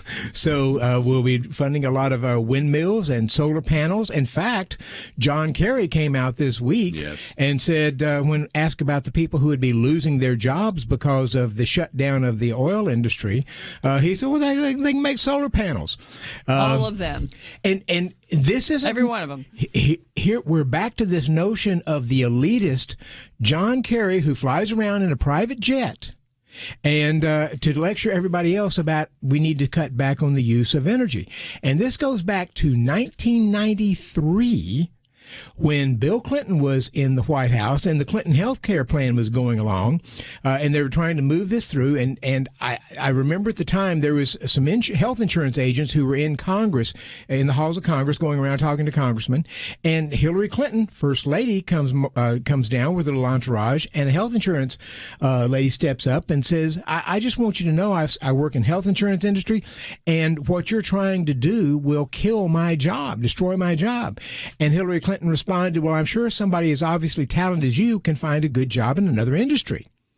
And it's the same kind of sort of elitist thing of we're going to destroy your job, but that's okay. You can find something else because we think you're talented and can do something else anyway. It's just amazing the kind of condescension that you get from them. Well, and again, this is something that has been transporting 550,000 barrels a day, as you point out here. And Penna, if nothing else, that oil is going to go somewhere. And in some cases, it'll have to go on rail cars. And as much as I love trains, I recognize that rail cars can crash. And the pipeline is probably safer and more efficient. So it just seems to me that they're still going to be producing oil. So all it simply says is we're going to reduce the number of people that are working on the pipeline, and they're good, high-paying American jobs for union people, right? You know, I think this is one instance where it was a clash between two of the Biden constituencies. One would be the labor unions, and another would be the environmental lobby. And obviously the style won out over substance, I think, in this case. And, you know, this week in the Wall Street Journal, Holman Jenkins wrote a column, and he said, he talked about the climate warriors and that, you know, it's a quote unquote, it's science, but really what it's done is become almost a religion. Perhaps it has become a religion, environmentalism. And so, you know, you can do a lot of damage to economies when you don't follow the science and do follow a religion. But I mean, there's nothing in the executive orders that Biden has signed and the things that he's signaled in these first few days that make me think that he's going to follow the science. Instead, he for some reason, he is in thrall with the climate environmental lobby in our country. And so, you know, unless the Congress can push back and people can push back and the unions and whoever, he's going to do tremendous not only economic damage to the country, and also just look at California. This is how they live. This is what they've done. And they have times of the year when they don't have reliable energy. Solar panels are great. Wind energy is great. And it can be incorporated into an agenda for energy. but it has to be done so that it's sustainable, so that it doesn't need a lot of subsidy from the government, and so that it has backup, because fossil fuels have to be the backup, because at least they don't depend on the weather. And just so our listeners understand, they talk about him canceling the Keystone XL. Keystone XL pipeline is phase 4 of the Keystone Project. The Keystone Project started over a decade ago. Right. It starts in Alberta, Canada. It goes across the Canadian border. It goes across Canada, then comes down to North Dakota, South Dakota, Nebraska, and then ultimately mostly went over to Illinois to be refined. So the same heavy oil that they're concerned about has been up and running for more than a decade. Right. This isn't new. What the Keystone XL was doing was essentially trying to create the connection, the hypotenuse Yeah. to the Right. triangle Good. there, Yeah. and actually it's going through Montana so that it picks up Bakken shale oil. It picks up U.S. oil and takes it to the same place in Nebraska, and then comes down to the Gulf Coast, U.S. Gulf Coast. That's right. And ironically, Barack Obama in March 2012 went to Cushing, Oklahoma, which is one of the hubs for oil and natural gas, and gave a speech because they were just trying to get that phase 3 of the Keystone XL, which goes from Cushing, Oklahoma, down to the Gulf Coast. And he's there saying, I've got quotes in there from him. We're cutting red tape. We're doing everything we can to get this great project going. Yeah. So it's the same oil, Barack. It's the same stuff. And that was the Biden, Biden. Obama. Oh, Freudian slip there. That was the Obama-Biden administration. But now they've come up. So I argue this is just simply virtue signaling to the left that, you voted for me, so I'm doing something that doesn't actually make a lot of difference in terms of not costing the government money and anything. It's just, I'm just canceling this so that you show I'm on your side. And again, you have that wonderful quote from President Obama in Cushing, I'm directing my administration to cut through the red tape, break through the bureaucratic hurdles, I should say, and make this project a priority. So that was same oil they're complaining now. about right now. Yeah. And it, I think, shows the emphasis on this idea of climate change. I got this article here, Climate Change Does Not Mean Job Creation, or one that came out the other day. I think Penna probably saw that, Schumer and his shadow, because AOC is pushing for that. Of course, the president himself, Biden, is pushing for this being a climate crisis. Mm-hmm. Once it becomes a crisis, once we call it emergency, then it shuts down just about everything else. And even this week, I just want to get one more comment from you, Dr. Matthews, before we go to Penna. A number of members of the Democratic caucus in Congress have said, when you started shutting down even the exploration of oil and gas in some of these federal lines, mm-hmm. we're fellow Democrats, but we just say, wait a minute, this has gone too far. That's right, because the country cannot run on renewable energy right now. It just can't. It makes up about 6% or so. What they really like is the solar and wind. That makes up about 6% of our electricity production out there. You're not going to fly. John Kerry's jet's not going to fly on solar panels. It's you've got to have this, and we've been transitioning over to natural gas because of fracking and so forth. That's actually a good bridge fuel. We may get to the point at some time where we can move to almost all renewable energy, but we're a long way from there right now. And killing these projects and trying to force us over there is it doesn't make any sense. And Kerby, the Bloomberg has a quote today from President Biden, who said he's going to require the government to buy electric vehicles made in America under union labor. And Bloomberg says there's just one problem. There aren't any. There are no electric vehicles made in the U.S. That exactly zero. This Buy America, we're going to see a lot of holes in that. When they declare a national climate emergency, that means the president gets all this power to declare policy. Yes. So, that is dangerous, too, because that takes Congress out of the equation, and sometimes Congress can actually inject a dose of reality since they all have to be elected from their various places. And also the fact that the leases, the oil leases, and prohibiting drilling on federal lands. I mean, the state of New Mexico will be devastated if that happens. And back before, when Barack Obama was president, I had oil men tell me we don't really go through the federal government very often because there's so many regulations. We go through private landowners and states because we can move it so much faster. So he's taking it back to the status quo ante. So we're doing so well producing this stuff that it may not hurt us that bad, but it's a symbol that is a problem. Yes. And in Texas, I mean, it's mostly private land, right? Yeah. It's mostly, and again, some people ask sometimes, what can we do? And my answer is, do you remember the one on deportation? This week we had, of course, the ruling that came down pretty quickly, as a matter of fact, from a lawsuit that was brought by the Attorney General Ken Paxton. And they found a lawyer who, actually a judge that decided, we'll just decide to issue an injunction against that. And I suspect there'll be some lawsuit about the Keystone XL pipeline and a couple of other issues. So maybe the answer right now is in the courts, because it certainly isn't anywhere else. We take a break. One other issue we thought we might talk about, very controversial, allowing men in women's restrooms and on women's sports teams. We'll talk about that right after this.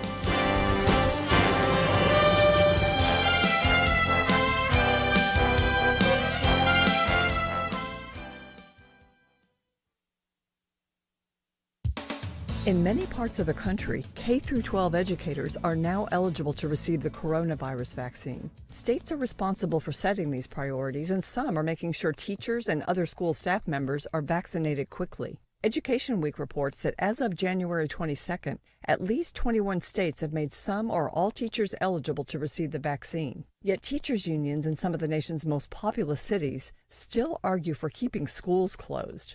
New York City middle and high schools closed for a second time in November and remain closed, with elementary schools only partially open. The United Federation of Teachers argues that the city must wait until we know whether vaccinated people can still spread the virus. A Washington Examiner editorial points out that Fairfax County, Virginia is dragging its feet, even though its vaccination process is in full swing, and even though students have had to put up with distance learning since the pandemic broke out in March of last year. The Examiner reports that failing rates have spiked across all grades. The position of Los Angeles County's largest teachers union is that in order to reopen schools, every teacher and every student must be vaccinated. Since no available vaccine has yet been approved for children under 16, LA schools will likely remain closed for the rest of the school year. Commentator John Stossel points out in the Daily Signal that almost all of California's government-run schools are closed. But there's a disconnect. Mr. Stossel says it's revealing that government-run schools fight to stay closed, while most businesses, private schools, restaurants, hair salons, gyms, etc., fight to be allowed to open. This is not about teachers' safety. It's about union power and priorities. The Los Angeles Union demands things like defunding police, moratoriums on charter schools, and Medicare for all. Extensive studies show COVID-19 positivity in schools is well below their broader communities. Teachers' unions are out of excuses. For Point of View, I'm Penna Dexter.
Now, back to Point of View, your listener-supported source for truth. Back once again in studio with us today, Dr. Merrill Matthews, Penna Dexter, and if you are listening online, you may have heard Penna Dexter's commentary on the teachers' unions. We'll get to that in just a minute, and we also have an article that addresses the teachers' unions as well, because of some of the questions people have had about whether or not the students should go back to school. But Penna, just before we finish off this article that Dr. Merrill Matthews had, a third point that he made about whether or not Joe Biden is moderate, is one of the most controversial, I know, for our audience, and that is this executive order that expands, in a sense, the decision about homosexuality and transgenderism in such a way that allows men in women's sports. Now, earlier in the week, we, of course, talked about where Matt Walsh says, well, men can go to bathrooms and they can go on sports teams. They can go on boys' sports teams. They can't go on girls' sports teams.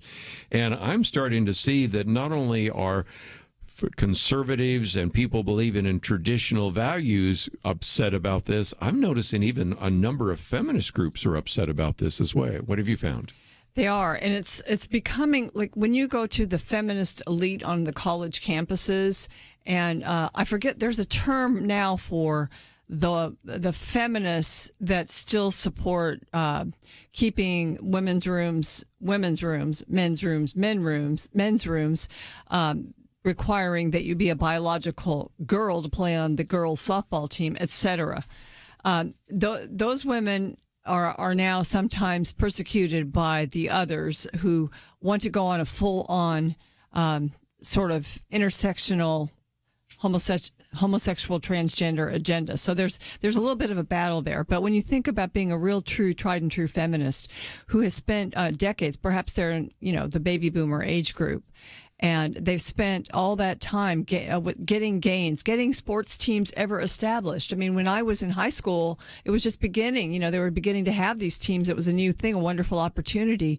These are just a given now in everyone's minds. And yet there have been, for the last about 2 or 3 years, we've been watching as these biological boys have been competing against girls, taking the medals, in track, just think of track cycling. I mean, there's no way a woman has a chance against a man to do anything as far as those competitions. But they're losing not only just their races and their championships, they're losing their opportunities to be looked at by colleges, to get scholarships, to get their college education paid for, and something that they have trained for their whole lives. And it's almost like you're erasing women. When you take it to its logical conclusion, right, this agenda to allow the transgender to decide which gender he or she is and to act upon that in the culture and the society, it really erases women, and it erases all the gains of the feminists. And, I was never a feminist, but I certainly resonate with the gains that have been made, and they're at great risk now of being lost. And it's just amazing. You made this point right after the election, or maybe it was after the first week when he started doing some of these executive orders, that the suburban women that voted for Joe Biden, that eschewed Donald Trump in this last election, were not thinking about something like this. They put a lot of time, money, and energy into their kids' sports activities, and when their daughters are going to completely lose those opportunities because of this, I think Biden will be a short-lived candidate that they would support. I had somebody respond to me on Twitter to the piece that was posted on the Hill saying, that people don't choose to become trans so they can play sports, right? And my guess is most people, there's not a lot. We're talking about a very small population to begin with, relatively speaking. And my guess is they haven't. But once you sort of create the economic incentive to say, if I'm a male who plays basketball and I'm only mediocre on the male basketball team, but I can say I'm a female, and I don't even have to go through any kind of operation or change or hormones or anything else. I can just go and say I'm a female and compete on the girls' team, and I can win scholarships. I could perhaps become a professional in there just because of that. You're creating the economic incentives that some people will take advantage of it.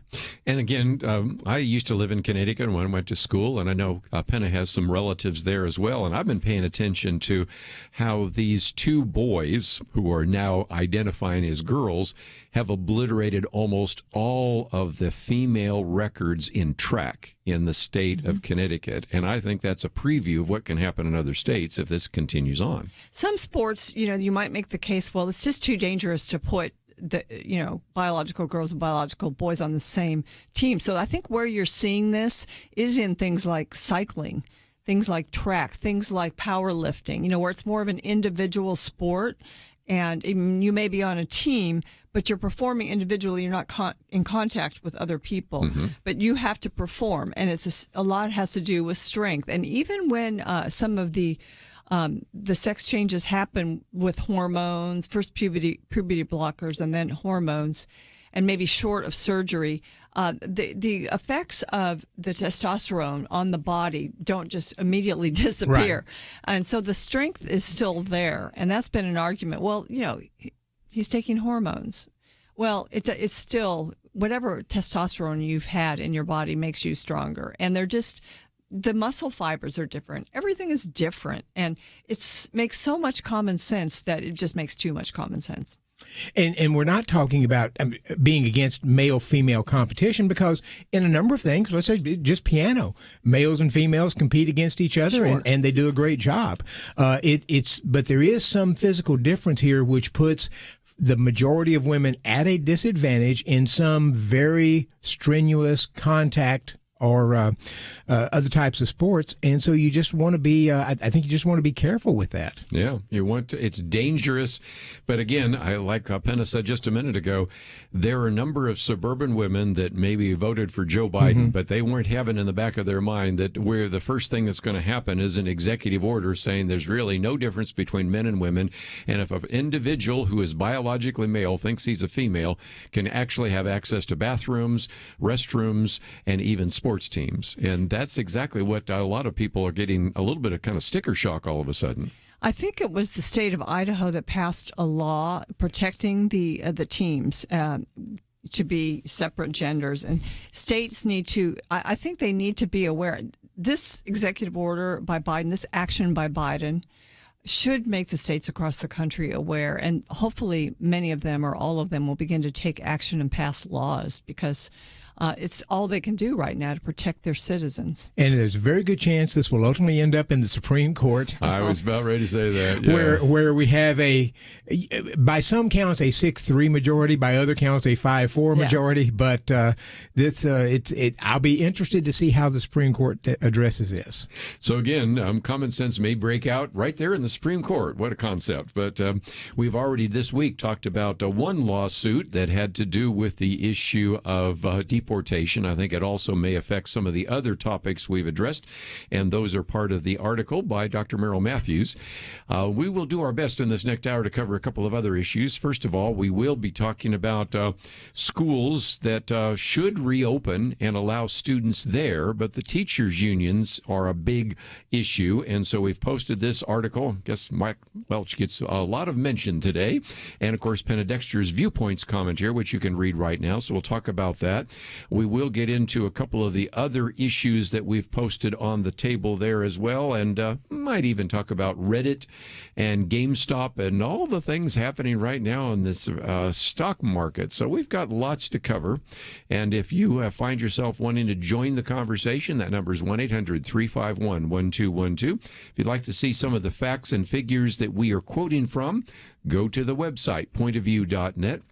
We post all these articles, including Penna Dexter's commentary today, so you can read it for yourself, and then you can post it on your Facebook page or your Twitter feed, or maybe now you're back on Parler or something else. We make it very easy for you to take some of that material and use it, and we're back right after these important messages to address some more issues right after this.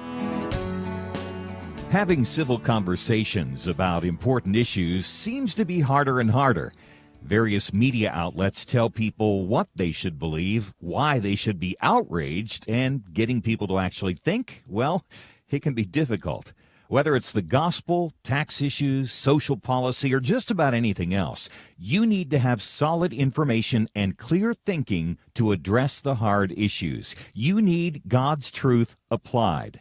And that's what you get in less than 2 minutes with Point of View's Viewpoints Commentary, a daily resource to help you be informed and think through the things we need to be talking about. It is free and will arrive in your inbox each day when you visit pointofview.net/sign-up. Sometimes we know we should say something, but we're silent because we're not quite sure what to say.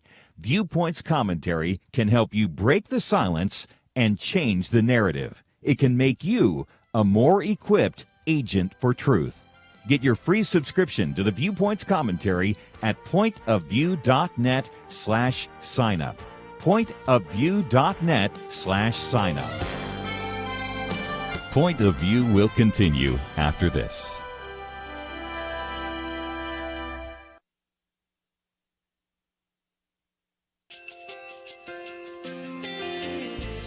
I just want to thank you so much for all the wonderful programming you have. You're just absolutely fantastic. I recently started listening to Point of View, and I really found it interesting because of the different subjects you cover. Thank you for that. I really appreciate everything that you do in keeping us informed. Thank you, Kerby, for everything that you have been doing. I appreciate all the work that you're doing, advocating for the Word of God. Thank you so much. Point of View, I think, is absolutely necessary because it's a Christian perspective, a biblical worldview perspective, and receive very current, up-to-date information about what is really going on, week to week in our culture, which is changing so rapidly, and yet it's morally sliding backwards. Yeah, I'm just, first of all, I thank you guys. Y'all's program is wonderful, and enjoy it every day. I learn so much every time I listen to it. Point of View Radio Talk Show.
Hi, this is Kerby Anderson. You know, each day we take on the tough issues and provide a biblical perspective to them. The topics we cover are wide-ranging: apologetics, theology, prophecy, creation and evolution, intelligent design, marriage, family, child-rearing, the millennial generation, trends in society, politics, economics, business, religious liberty, the Constitution, public policy, foreign policy, military policy, tensions in the Middle East, abortion, homosexuality, pornography, sexual ethics, media, technology, history, and America's godly heritage.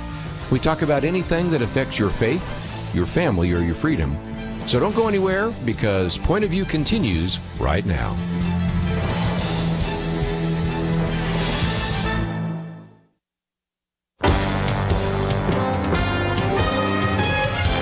Across America, live.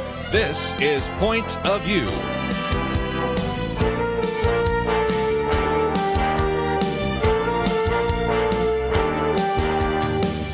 And now, Kerby Anderson. Back once again in studio with us, Dr. Merle Matthews and Penna Dexter, and Penna Dexter's commentary, which you may have heard if you were listening online, or you can certainly read in its entirety by going to our website, pointofview.net, deals with teachers' unions. Also, I've posted an article by Matt Welch, who also says that if you look at this, even though there is a fair amount of evidence that indeed students are not super spreaders and schools are not dangerous, the teachers' unions are using this, as some people even said, as a ransom note.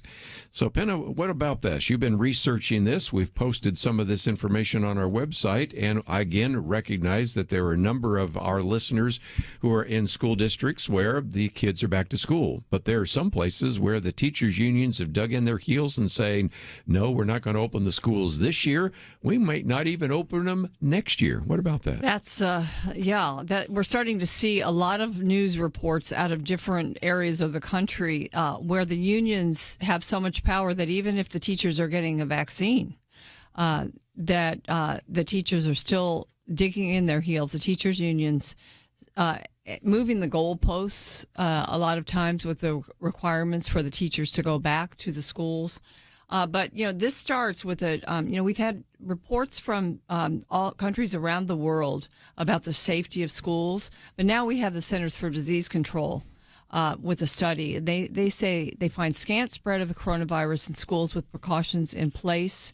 And this new study looked at 17 rural K-12 schools in Wisconsin, and they found just 7 out of 191 coronavirus cases resulted from in-school transmission. Researchers noted that school and staff in these schools wore masks almost all the time. So you do have to do some of the precautions. But the schools are spending all kinds of money. And part of the CARES Act was money for the schools. The president and the Democrats want a $1.9 trillion COVID bill that has $130 billion for the schools. And now let's see, how many states is it? At least 21 states as of last Friday have made some or all teachers eligible to receive the vaccine. So they're getting priority in a lot of states. But especially in large cities, teachers' unions are still arguing for keeping the schools closed.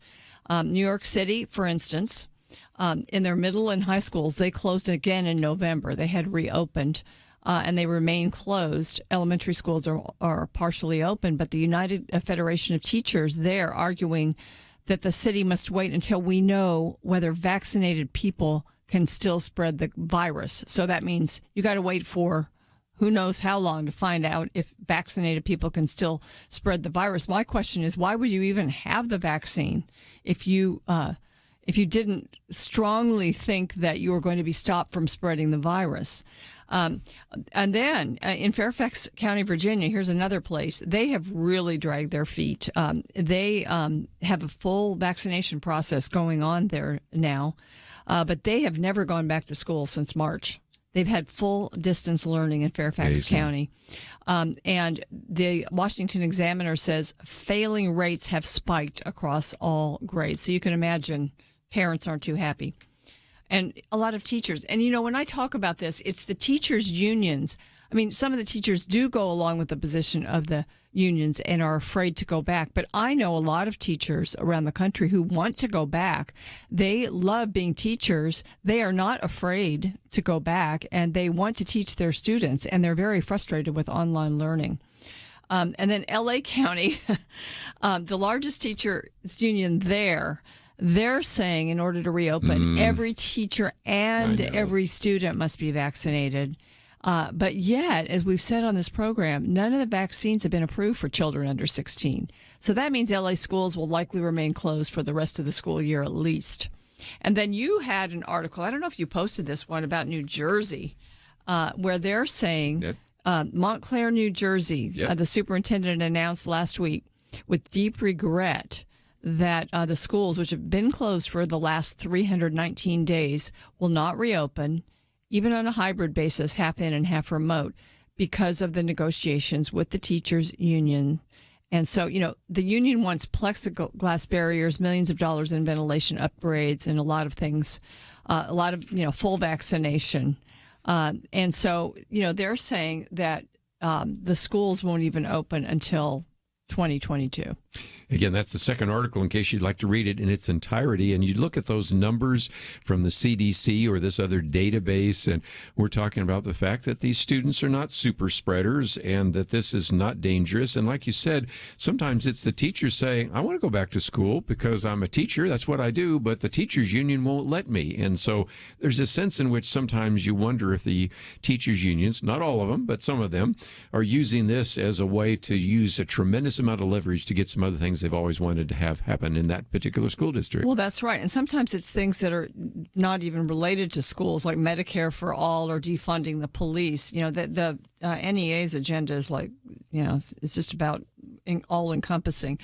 But one of the things that the study showed from the CDC is that the positivity rate in the schools is well below that in the broader communities. And so they're actually you know, they're kind of from that concluding that they're safer in the school than, you know, where other places they could be. And the other thing that was pointed out, and John Stossel, who, you know, he's kind of interesting and tongue-in-cheek sometimes, but he said almost all of California's government-run schools are closed, but he said there's a disconnect. It's revealing the government-run schools fight to stay closed, while most businesses, private schools, restaurants, hair salons, gyms, etc., fight to be allowed to open. And I think some of the teachers and certainly all of the parents want these schools to be open. You know, they're losing so much time that will take years for them to make up, if ever. And my guess is that most of the teachers we're talking about in these specific areas where the unions are keeping them down, if you were to ask them about climate science and Republicans' response to that, they would say, these Republicans just need to believe the science. They need to believe the science.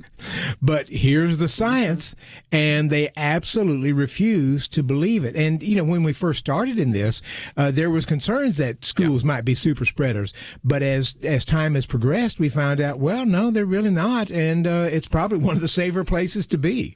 And I forgot to mention in the news, the big news peg for this is Chicago, and they've got basically a teacher strike going on there because the unions are insisting on so many demands, and so the parents, the teachers were locked out of their ability to do remote teaching, and many of the teachers wanted to go back. They were prevented from going back as per a previous agreement. So that'll be, you know, watch that in the news because we're going to see what happens in Chicago. And some of these districts are, you know, actually the most underprivileged of kids who have to be in school to learn. We'll take a break, and I might just mention that is the second article here that we have posted, Schools and Unions, and also Penna Dexter's commentary on the teachers' unions, so you can read that in its entirety. We'll come back, and I won't spend a lot of time, but the third article is on a two-track jobs recovery. It kind of relates the two. What a surprise. The various states that had lockdowns had the greatest number of job losses, and so we'll get to that for just a minute. And before the day's over, I did want to talk about the executive order by President Biden on abortion, especially during this March for Life virtual. So we'll talk about that right after this.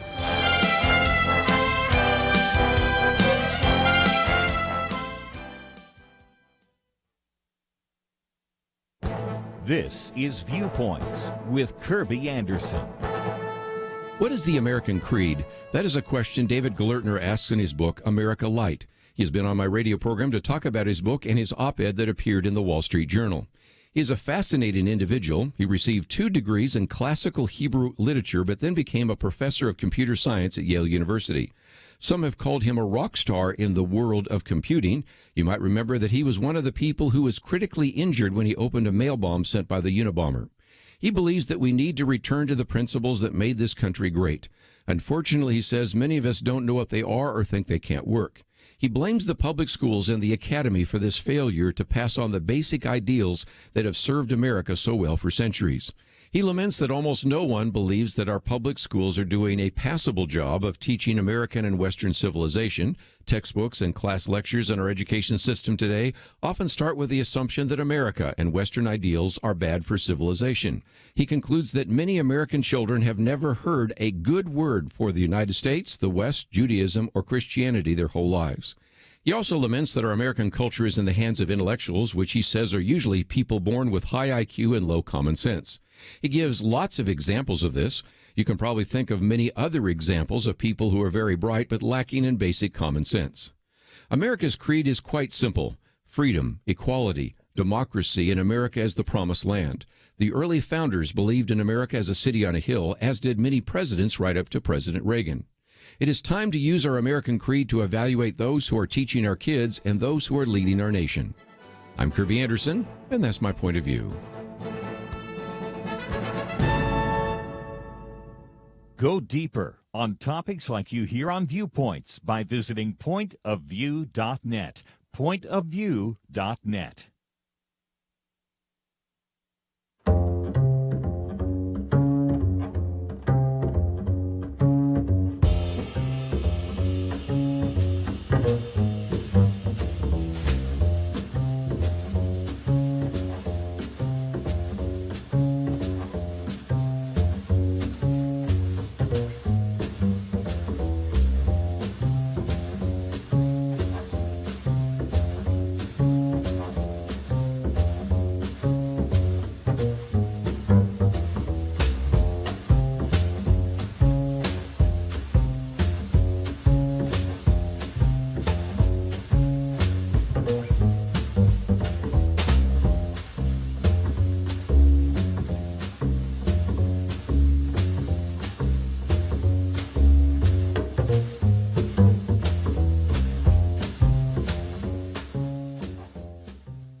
You're listening to Point of View, your listener-supported source for truth. Back once again, if you'd like to join our conversation, we haven't really done very good at encouraging your phone calls. So if you'd like to join us, 1-800-351-1212. Although I know oftentimes on our Friday weekend edition, everybody says, I don't want to say anything. I just want to hear you guys talk about these issues, and that is certainly relevant. But our third article, I won't spend a lot of time on it. It's just sort of intuitively obvious. If you lock down a state and you don't allow individuals to actually be entrepreneurs or to sell various items or have people come to your store or whatever it might be, then you can see something very striking. And this is one of the pieces called the two-track jobs recovery. And Penna, if you look at the 10 states which had the least job losses and compare that to the top 10 states with the most job losses, you see an interesting pattern here, and that is, no surprise here, that if you didn't have such a state lockdown, the jobs did very well, or if the jobs went away, they rebounded quickly in the least restrictive states, and just the opposite in the most restrictive states. There are governors in the states that didn't lock down as badly. Were prescient. They were thinking far ahead. They realized that perhaps the virus would spread less, but they were looking at the damage that could come from locking down your economy, preventing people from earning a living, perhaps even destroying their business, if not setting them back tremendously. And so, now as the vaccine is out there, and more people get the vaccine, and people feel better and maybe some of even the restrictions are loosened, you're going to see, and it's already started, that the states that didn't lock down at first, that didn't completely destroy businesses, are going to come back faster too. And so, yeah, this is very interesting. People should take a peek at pointofview.net because there's a little chart there with the top 10 states with the least job losses. It starts with Idaho, Utah, Mississippi, Alabama, some southern states, and then the top 10 states with the most: California, New Jersey, Minnesota, and on, Hawaii being on that list also. So anyway, it's something that, common sense would say we expected, but here are the numbers. You never want to underestimate Joe Biden's ability to hold two contradictory thoughts in his mind at the exact same time. And as a presidential candidate, Joe Biden went around and in his speeches, and I think he did it in his State of the Union speech, he would, at one point of it, he would lament all the jobs that had been lost and how terrible this pandemic had been on job losses. And then a little later, he'd say we didn't lock down enough, or we need to be ready to lock down again, and so forth. And I remember writing something on this. Do you not understand that the one causes the other? It's the lockdowns that cause the job losses, Joe. Have you not been able to make that connection in your mind? And I'm not sure he's got it connected just yet. I'm not sure either. And again, for those listeners out there, the ones with the greatest job losses, Massachusetts, New York, Michigan, Hawaii, and I mentioned some of those as well. And you have many of these others that had the least. And of course, you mentioned Idaho, Utah, but you go down to Alabama, Georgia, Nebraska, and some of these others. So you can see a striking difference. And so some of our listeners are in states where jobs have recovered rather dramatically. As a matter of fact, the most significant surge was Texas, 64,000 new jobs, Georgia, 44,000 new jobs, North Carolina, 33,000. These are some very, very significant surges. And then, of course, you can see the losses, which are just so devastating for individuals. And so sometimes when you talk to people, if they're calling in from California or Michigan, they're saying, oh, you can't believe what we're dealing with. And you have callers in from Georgia and South Carolina, Texas saying, oh, we're doing pretty good here right now. One person who's begun to make the connection between lockdowns and job losses is Governor Gavin Newsom, who may well lose his job. Yes. He's not concerned about Californians. He may well lose his job because of the lockdowns, because this recall petition has gotten, if I saw a day or two ago, 1.2 million people signing. They need 1.5 million to get that on the ballot. So he's getting close. And lo and behold, Governor Newsom says we can start opening things back up again, even though I think they're hitting some of the high points of their deaths and other things. He's now coming around. Hard to believe. Yeah, when you look at the numbers, I try not to follow them too much, but the death rates are very high. But the cases are dropping now. And so I think, and then with the vaccine, I think we're going to be able to test exactly what the Wall Street Journal is talking about here with regard to the state's policies. And, this is not to ignore the suffering, even in the states where the policies have been good. I mean, I went to a mall this week, and, this one store, it was doing well. But as I walked past many, many stores that were completely empty, and, it breaks your heart because you think, well, each one of these is, got a manager and an owner and families, maybe a company that's gone bankrupt because of this. And we sort of quipped over before the election that as soon as if Joe Biden wins, the media is going to start thinking that things are getting better. And the day after the inauguration on January 21st, I was listening to NPR in the morning, and they had a reporter come on saying, it looks like things are beginning to improve. Now, there's some caveats there, but it looks like the cases are beginning to fall and things are getting to get better. The day after the inauguration. And I'm not saying we predicted it, but we kind of did predict it. Yeah, I think we did. All things considered, right? Yes. Okay. After that was Morning Edition. It reminds me of the vaccine being approved the day after the election. Yes. Yeah. Just all sorts of things that make you wonder. Just before we take a break, though, I did want to mention, before we run out of time, that you have the March for Life, which will be different than anything ever before. But in addition to the March for Life, what we find is another executive order. And this one is which Joe Biden, who always seemed to at least agree, at least with the so-called Hyde Amendment, but getting rid of the Mexico City policy.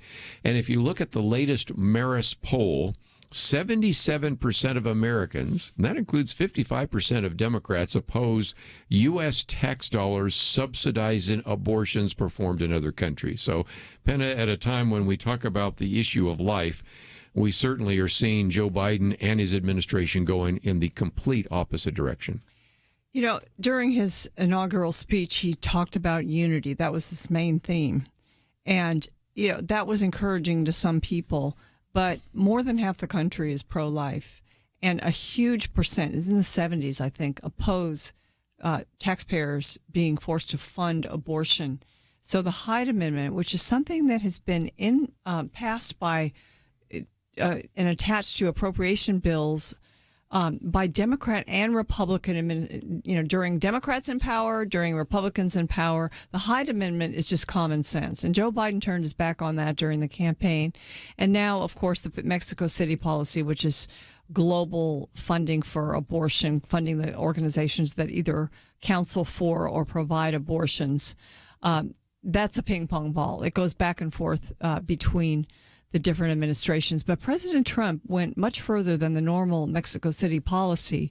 And he also included contractors, global contractors, that they were also prohibited from having any taxpayer money going toward abortion. So he did a big service for the pro-life movement, but that's all gone now with a stroke of a pen. Well, again, just an illustration of why we need to pay attention to some of those issues. I'll give a quote from Mitch McConnell. I hadn't seen that until the other day, and that is, he said, an administration that wanted to pursue unity might observe that 77% of Americans, including a majority of Democrats and 85% of independents, don't want taxpayer dollars to fund foreign abortions. And so, again, that's the Marist poll that I mentioned just a minute ago. But as you pointed out, whether you look at the funding for taxpayer funding abortion overseas or a variety of other issues, this has been kind of a concern. The few times I've traveled outside of this country, I've had people in other countries say, your country is kind of a bully, especially when you had Bill Clinton in office or Barack Obama and Secretary of State Hillary Clinton in office, because they actually threatened us if we weren't pro-abortion, if we weren't LGBT friendly, because they actually threatened that they would pull these funds. So it isn't just that we do it in this country, but we almost force our morality on other countries as well. And it's not like we have a lot of extra taxpayer dollars to be spreading around right now. So again, just a great point there as well. Let's take a break. When we come back, a couple of other issues. While we're talking overseas, we'll get to the one on trade deficit that Dr. Merrill Matthews has written about. Also one on what I will call, and this is the title of it, a ridiculous voter persecution or prosecution, in which you had some individuals that were doing some silly things on social media, but now we're actually going to prosecute them in terms of disinformation. And when you find out what they were doing, you're going, seriously, there's got to be better ways we can spend some of our time and money. And I thought we might also talk about Reddit, GameStop, and what's going on in the stock market. Crazy stuff right now. So we'll talk about all that right after these important messages.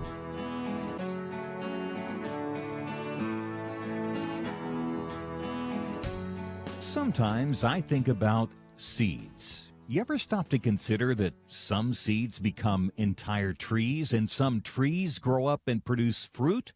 Other seeds become flowers or vines that bring us vegetables or berries. And some trees don't have fruit, but they're just pretty, especially in some parts of the country when it comes to the fall colors. Yes, sometimes my mind goes off like that. And I also think about such things when it comes to the seeds that so many have planted in the quest to impact our nation through Point of View Radio. You may think that your gift is a small thing, but like a seed, it can grow to have an impact beyond your imagination. If you want to see beauty again in America, consider planting a seed today and making a difference by joining the Point of View Truth Team. Get the details today, right now, by visiting pointofview.net/team or call us at 1-800-347-5151. Plant a seed for a great future. Cultivate truth. Pointofview.net/team and 800-347-5151. Point of View will continue after this.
You are listening to Point of View.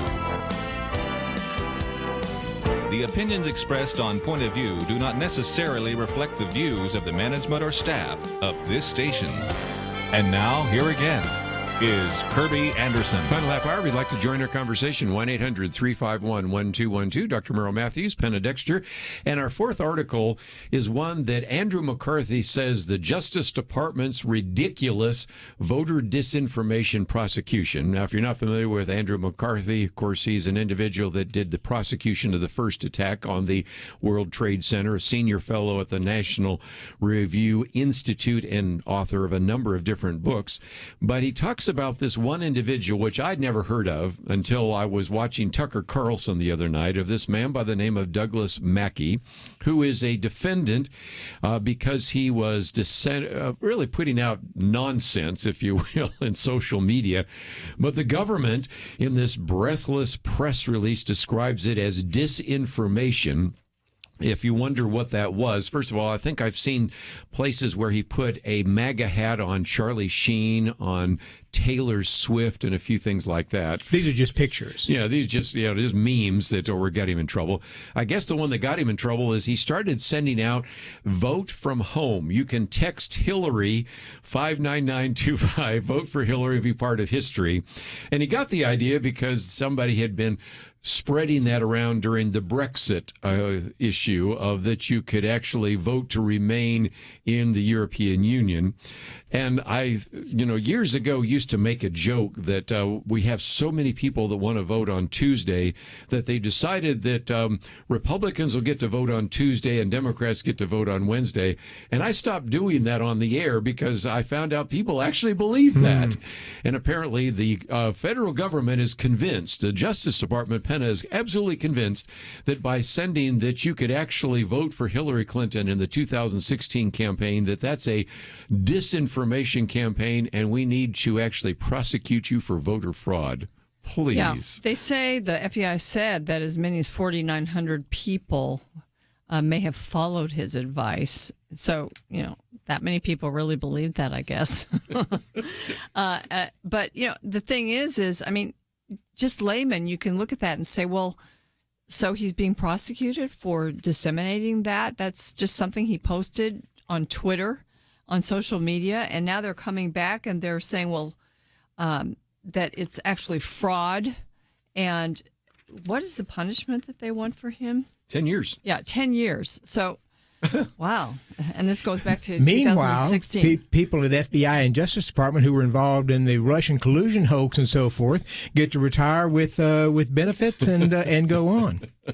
Well, and again, as if this, first of all, they were talking about the fact that that's the number of unique numbers, 4,900, and those are unique telephone numbers. Whether all those people actually then did not vote is questionable. And those were in the state of New York, where Hillary Clinton defeated Donald Trump by 1.8 million votes. So, first of all, you've got to just say, if nothing else, you wonder if this kind of fits back to some of the conversation we've had with the Kelly Shackelford about the idea that maybe now you've got a government that's empowered to go after anybody that does anything that could be considered voter fraud, or even go after people that question whether or not this last election was a free and fair election. So that's kind of why some people are just starting to say this is crazy. It shouldn't even be prosecuted. It's a good example of the Justice Department wasting valuable resources on something that doesn't exist, especially since it also is on the 2016 election. Yeah. What about what's going on Why in the are they 2020 still looking election? at that? So anyway, I just thought I would bring it up because it just illustrates just a real emphasis on the wrong ideas, putting an emphasis on the wrong syllable. That's what I say. I agree with you. And so it's time to move on and go to things that are important, like Hunter Biden, and investigate him. There's a very good investigation as well. Well, if nothing else, for just a minute before we get into the whole issue of the trade deficit, which is one of the other articles by Dr. Merrill Matthews, people are trying to make sense of what has been happening in the stock market. And I'll do my best in the next minute or two to try to explain that. And then Dr. Matthews can clarify all the mistakes I'll probably make. But you have what's called GameStop. And for some of your kids or grandkids, they go out there and use that. And it was... the stock cost about $10 in round numbers. It had been in financial trouble for a while. Oh, for a long time. And there's a game that is played where sometimes these hedge funds will talk down a stock, And then because of that, they will short the stock. In other words, they are betting that the stock will go down. Well, in this particular case, you got some individuals from what are called Wall Street bets who said, you know what we're all going to do? We're all going to buy 1,000 shares within about 60 seconds. So the stock went from, in round numbers, about $10 to $17, $39. Tuesday, it was $147 per share. Wednesday, $347 per share. It peaked at $492 per share.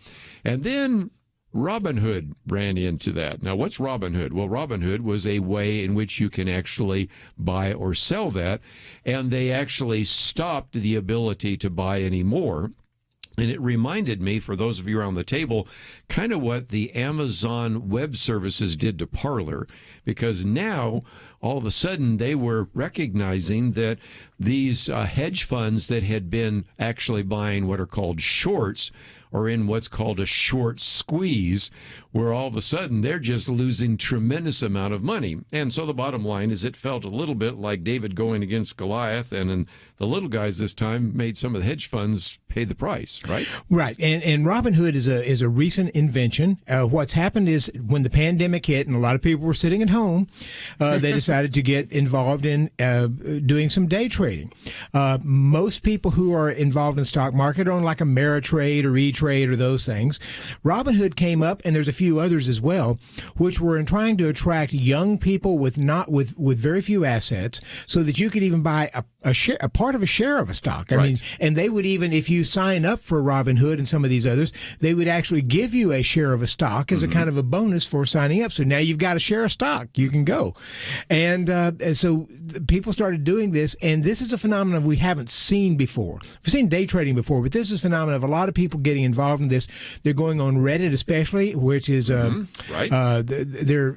discussing this back and forth. And of course, the hedge funds, sometimes hedge funds talk these things down. In some cases, hedge funds are looking at this and they're saying, we don't see the numbers adding up in their accounting. We think there might be a problem here. This has happened, I think, with Wirecard from a German-based company that they thought there may be some fraud going on within the company. And so they start shorting these things. And what that means is they're betting on the stock market, the stock going down. If the stock goes down, they profit from it. But if the stock goes up, they lose money. And so I think a lot of millennials and younger people decided to jump in here, start buying the stock. Most of them weren't buying much, but it pushed the prices up, and it forced the hedge funds then to have to cover themselves, and they had to go out and borrow. I think I heard that one hedge fund had to borrow from like another. 2.7 billion. I mean, they had to go out and buy a bunch of money, borrow a bunch of money to cover themselves, and it's become a David and Goliath kind of thing, kind of fun. My understanding is it wasn't so much Robinhood, but it was the server behind them, the company behind them that said, you've got to get a hold of this. We can't keep doing this. And so they've come back now and pulled those restrictions off, but they're having some limits on it. And that may make some sense there, because typically the stock market, if things are going wild in the market as they were back in March and April, the stock market actually shuts down for a bit and gives a 15-minute cool down period. So they're trying to put some limits on this to manage this a little bit, and we'll see what happens. But there's a good chance a lot of these people will actually end up losing their money that they're doing this. But I've heard some of them say, I'm fine with that. We're taking down the big guys. Yeah, I think it was fun to see them, take on the big hedge funds. And, you mentioned Parler. And so Parler got kicked off by Amazon Web Services. And I think they found another vendor now. So they come back. Yeah. So I think it was the Wall Street Journal, or I think it was the Wall Street Journal, that pointed out that actually this is to Parler's. Yes. This is actually Probably good for Parler. Probably. Good people publicity. that had never heard of Parler, they're so new. I mean, a lot of people signed on, but there's still many, many millions more people that will probably now use Parler because of what happened. And, because, they were taken off for a while. But so, it's kind of interesting to see how in a capitalist system it works. And, the markets can go up and down. And so I worry then when someone is allowed to put the kibosh on it. You don't want that to happen too easily, and you don't want the government to be able to do it. Yeah, because Robinhood and also E-Trade actually said they wouldn't allow users to purchase stocks for a while, but then they changed that. But as somebody said the other day, this is an unusual situation in which you have Donald Trump Jr. and AOC agreeing that there's something wrong here that needs to be addressed. And no surprise, Elizabeth Warren wants to step in and see if we can straighten out the stock market. But if nothing else, look at what's happened to Bitcoin, at $36,000 per Bitcoin. Or now we have Doggy Coin, which started out as a joke. There's actually such a thing as Doggy Coin now. You can't make this stuff up. Anyway, we'll take a break, and we'll stay in the economic area talking about trade deficits right after this.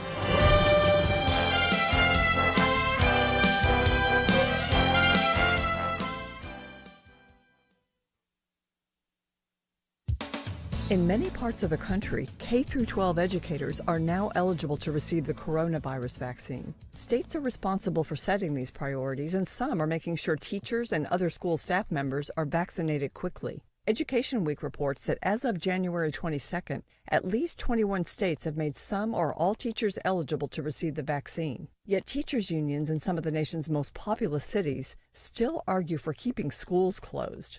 New York City middle and high schools closed for a second time in November and remain closed, with elementary schools only partially open.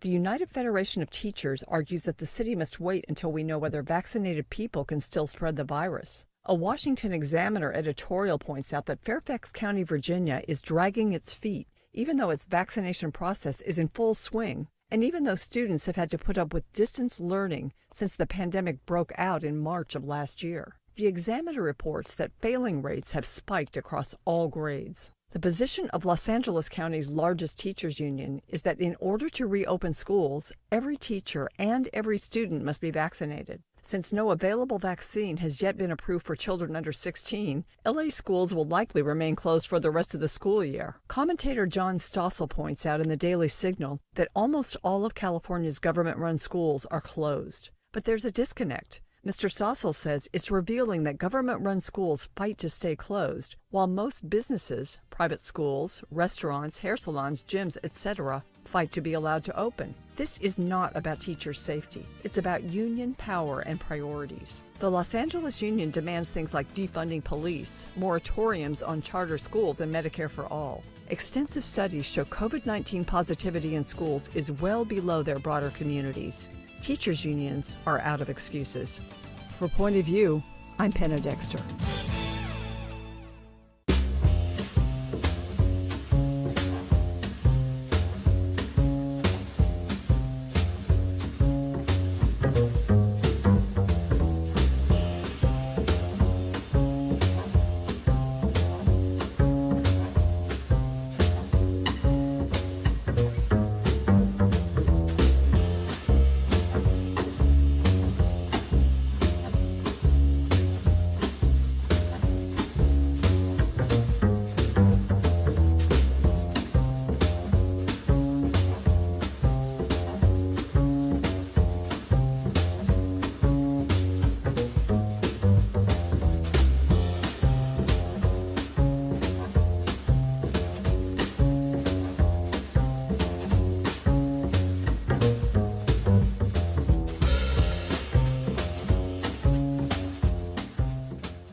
Now, back to Point of View, your listener-supported source for truth. Back for a few more minutes, let me just mention that we did talk about the subject of abortion, and we will have a number of guests with us on Monday that will talk about the March for Life, where we go in the future for the pro-life issues, and I think you're really going to enjoy some of the conversation we have next week. We were just talking off air about Russ Voigt, who's been with us before, was with Office OMB. of Management and Budget. Didn't get it right, OMB, and he's actually starting a new organization, also has a very good article in the Federalist. We'll talk with him. George Barnaby with us, lots of other people that we will have on next week. Really good week. But let's, if we can, take I guess it's the fifth article here. Dr. Merrill Matthews talking about the issue of the trade deficit. And Penna, if nothing else, we always appreciate any kind of education that we can get in the area of economics, because there's a lot of miseducation about economics, isn't there? I never knew how to explain this, but when Donald Trump was running for office and when he was in office, he wanted to reduce the trade deficit. And, he did many things with regard to China to try to reduce our our trade deficit with China. And it turns out when you run the numbers, he grew the trade deficit. And, he hated the trade deficits, but we're not really sure that he got it or understood that it's not necessarily all bad. But our esteemed colleague, Dr. Merrill Matthews, explains it actually very simply. I even understood it when I read your article. So we have a trade deficit, and we have a trade deficit with most countries. In some countries, we have a trade surplus. So it depends upon the country. And there's two aspects of the trade deficit. There's the goods trade deficit, and there's the services trade deficit. We almost always have a deficit in goods. We buy more manufactured products from other countries, but we provide more services, whether you're talking about software, Hollywood, all of the movies we produce, the music we produce, those are considered services, and more countries buy more of that from us. So we always have a trade surplus in services. But when you put the two together, which is what we call the trade deficit, it's nearly always a negative figure. The good news is, and I don't think Donald Trump understood this, it's generally understood that when the economy is doing well, the trade deficit goes. And I have a chart on my piece at IPI.org that goes up. The trade deficit goes up when the economy is doing well. When the economy is doing badly, as we did back during the financial crisis, you'll see the trade deficit drop significantly because people don't have as much money to spend. And so I would argue if Donald Trump had understood this, he would have said, if the trade deficit goes up, it's going to be evidence that I'm doing a really good job with the economy because we as Americans have more money to spend. And that's exactly what's been happening over the past few years. The trade deficit's gone up. And in fact, in November, we hit a high. I mean, it's for years. I mean, we're doing really well from that standpoint. So, but he was concerned about it. He feels like it was sort of like a profit and loss statement. If we have a negative trade deficit, that means we're losing. If another country has a positive, that means they're winning. Most economists will tell you it's largely meaningless because that's one side of the balance sheet. The other side is what's called the current account.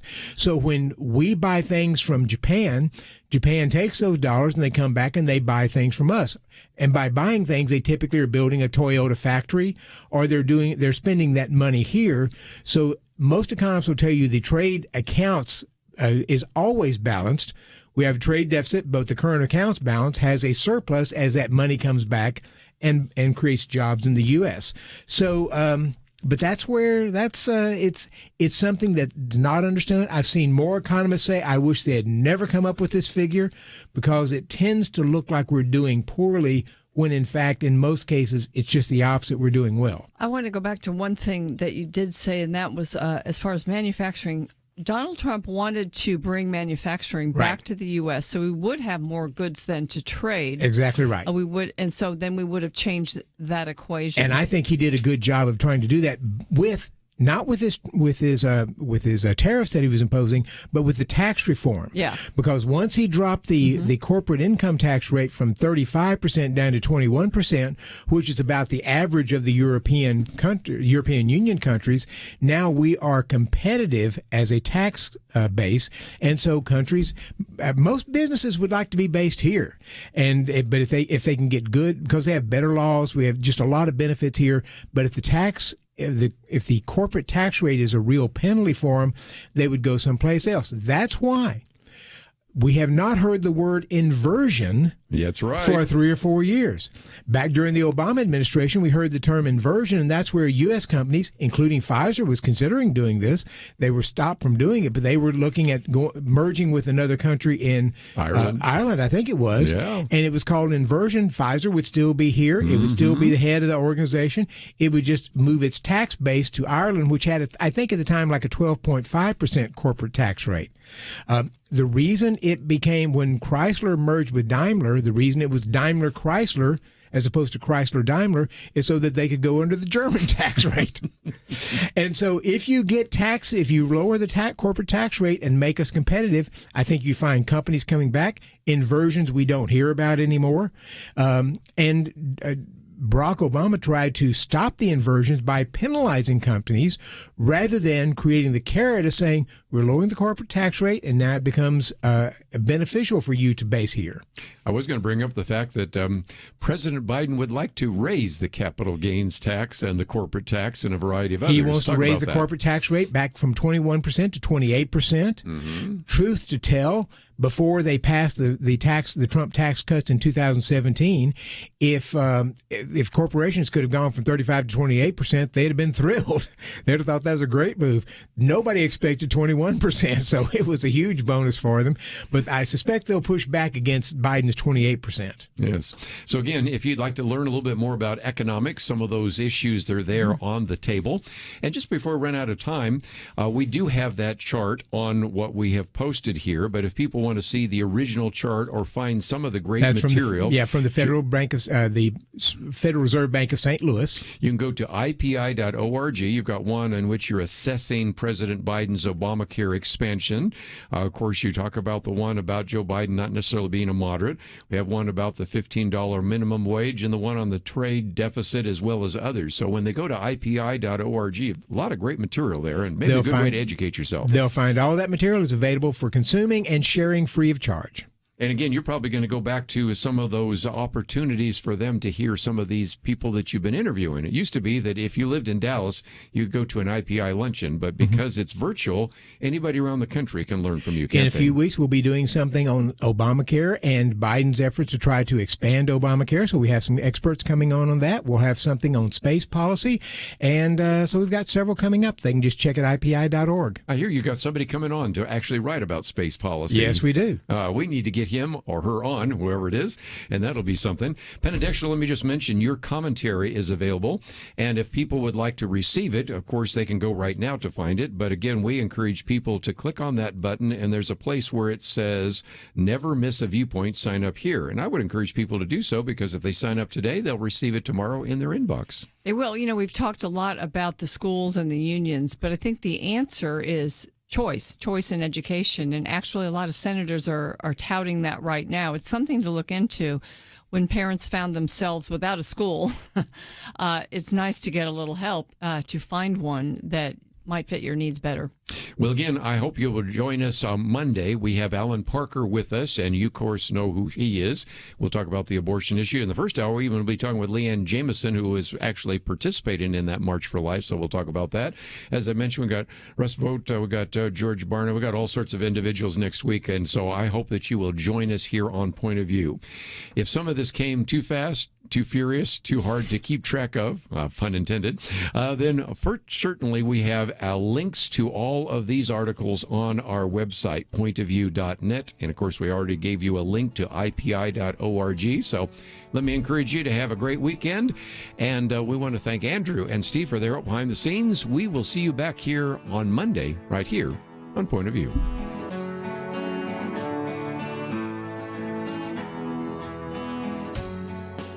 Having civil conversations about important issues seems to be harder and harder. Various media outlets tell people what they should believe, why they should be outraged, and getting people to actually think, well, it can be difficult. Whether it's the gospel, tax issues, social policy, or just about anything else, you need to have solid information and clear thinking to address the hard issues. You need God's truth applied. And that's what you get in less than 2 minutes with Point of View's Viewpoints Commentary, a daily resource to help you be informed and think through the things we need to be talking about. It is free and will arrive in your inbox each day when you visit pointofview.net/signup. Sometimes we know we should say something, but we're silent because we're not quite sure what to say. Viewpoints Commentary can help you break the silence and change the narrative. It can make you a more equipped agent for truth. Get your free subscription to the Viewpoints Commentary at pointofview.net/signup. Pointofview.net/signup. Point of View is produced by Point of View Ministries.